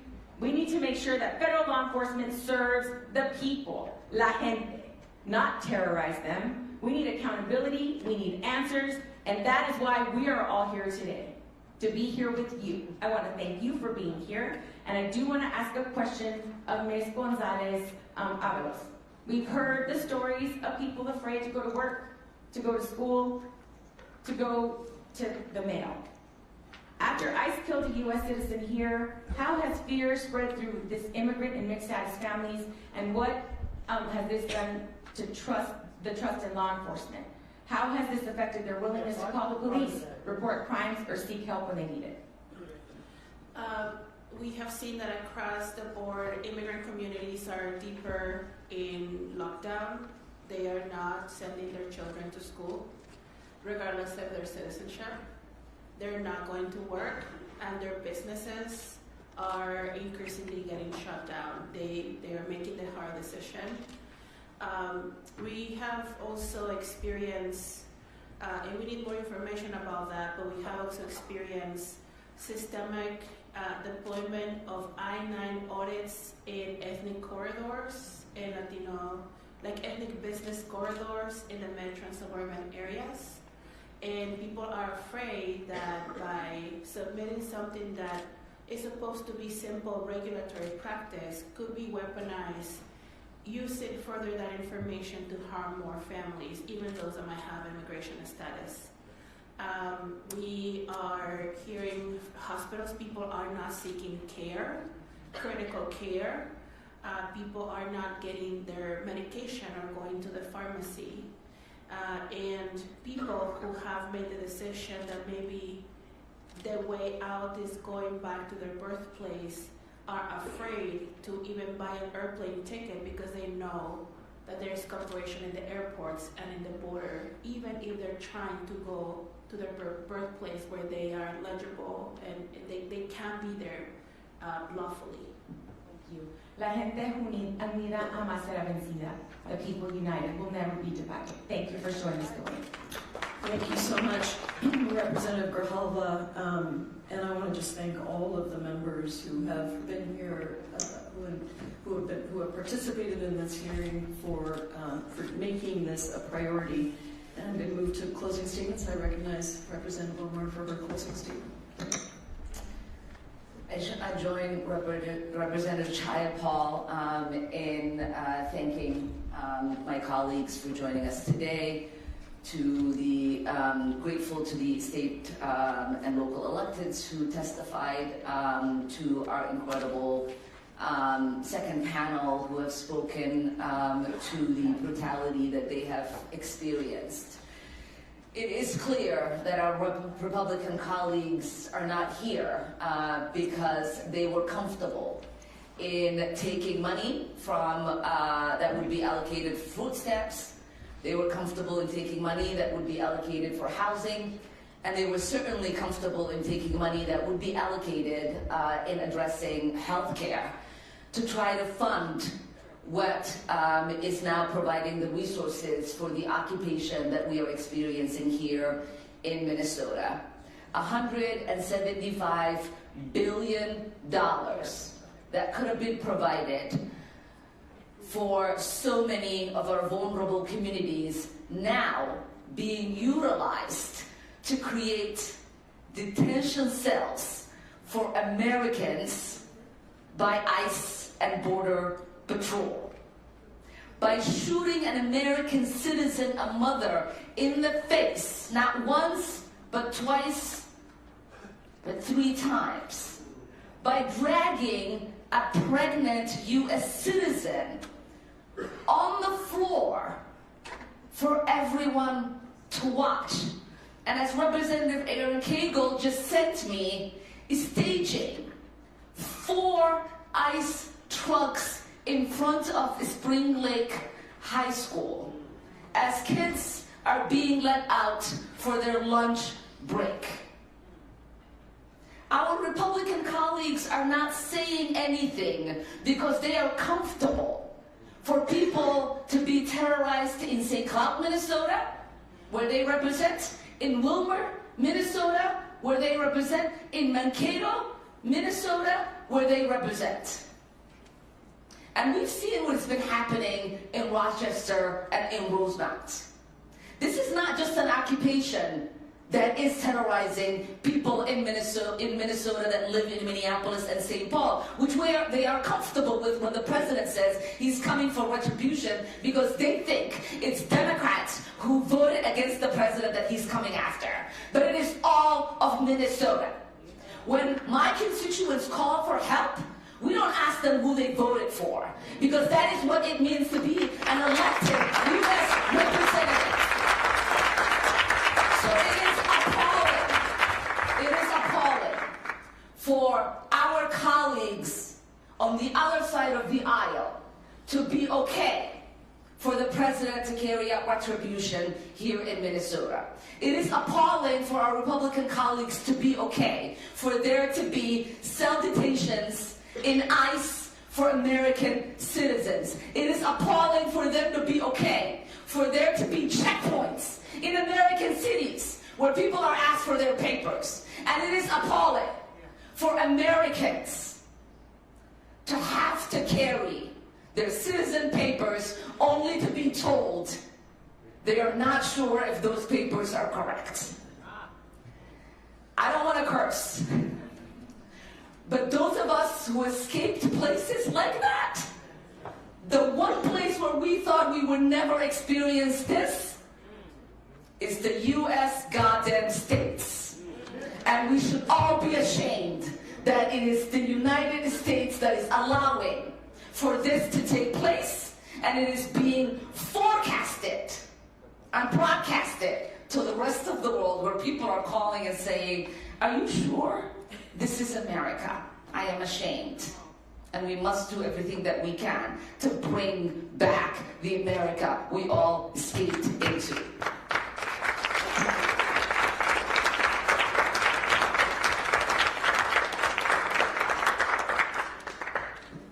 Thank you, Representative Omar. We are so grateful for your incredible leadership, for your courage, and for your representation, not just of the people of Minneapolis, not just of the people of Minnesota, but of the people of the United States of America. And I'm really grateful to all of you for being here. I know that there is risk. I know that there is risk in different ways for every single one of you. And I appreciate that you are standing up and speaking out and telling us what we need to hear. And I appreciate the state and elected officials who testified. I appreciate the law enforcement here in Minnesota that has actually been trained and is working to try and de-escalate.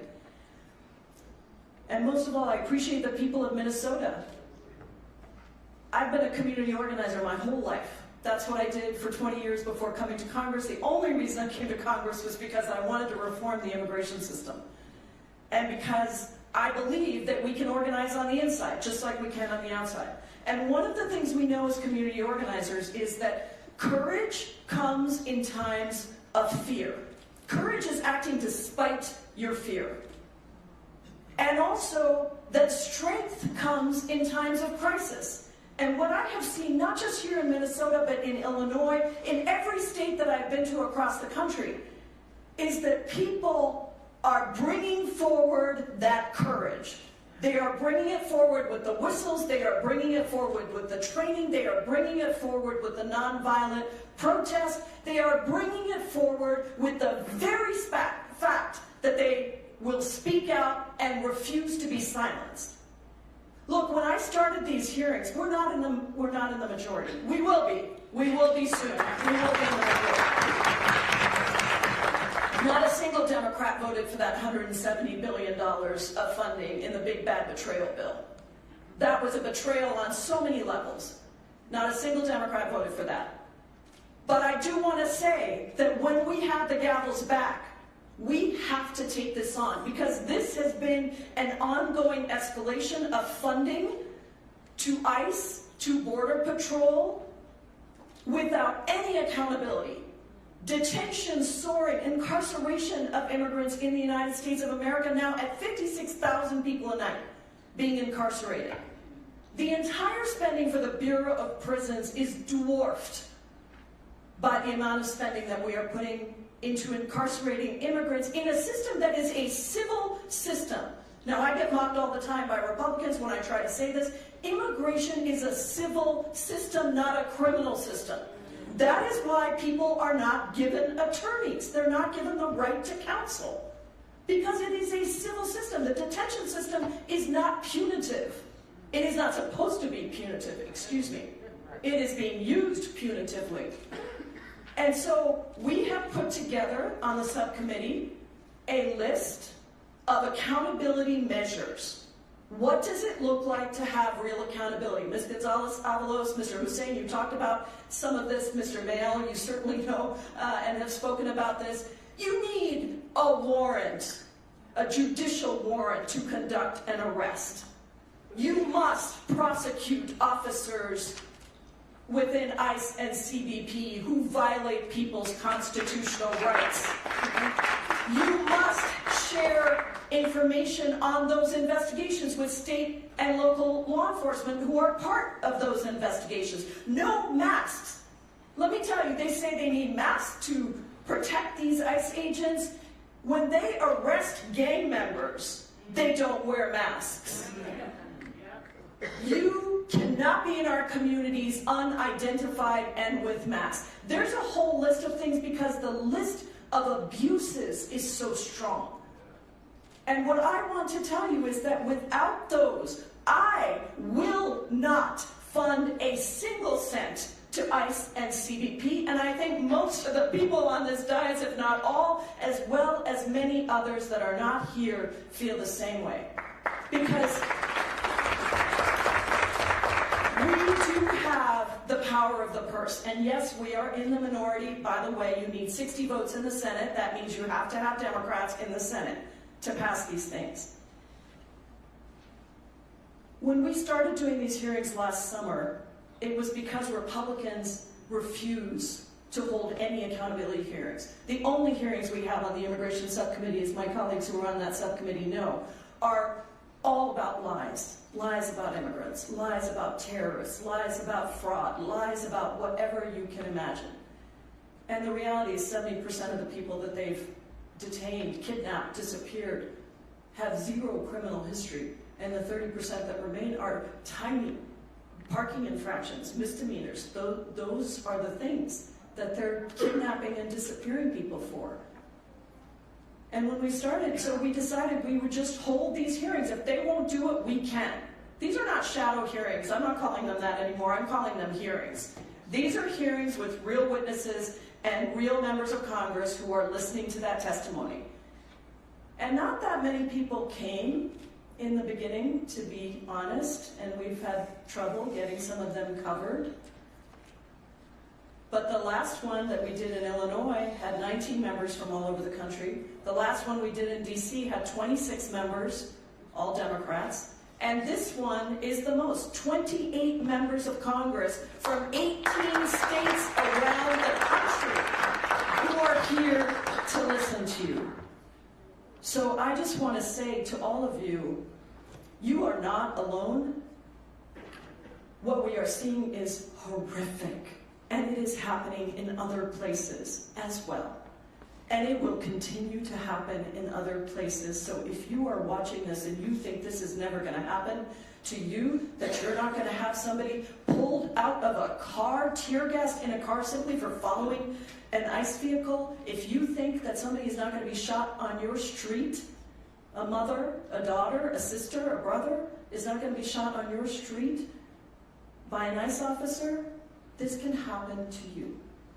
And so I'm asking everyone that is not in this room, that may be watching in another state, to find that courage, to speak out, to get trained, to get connected with your local organizations, and to make sure that you are ready in the same way that Minnesota has shown us over and over again, that you are ready to be American citizens, American residents who believe in this Constitution, who believe in this country, and will stand up for it. Thank you all so much for being here.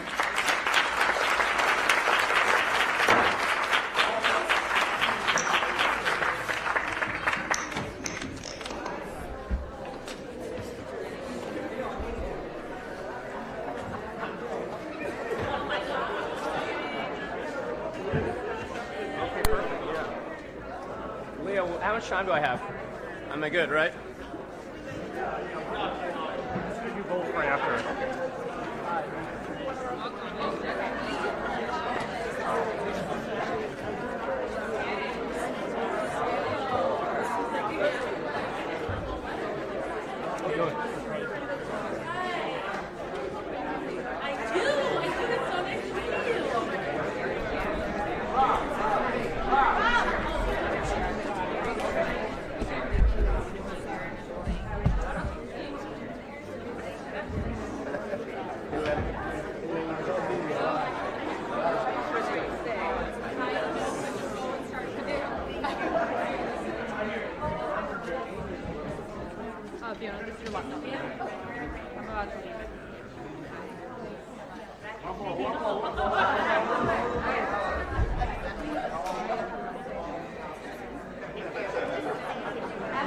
After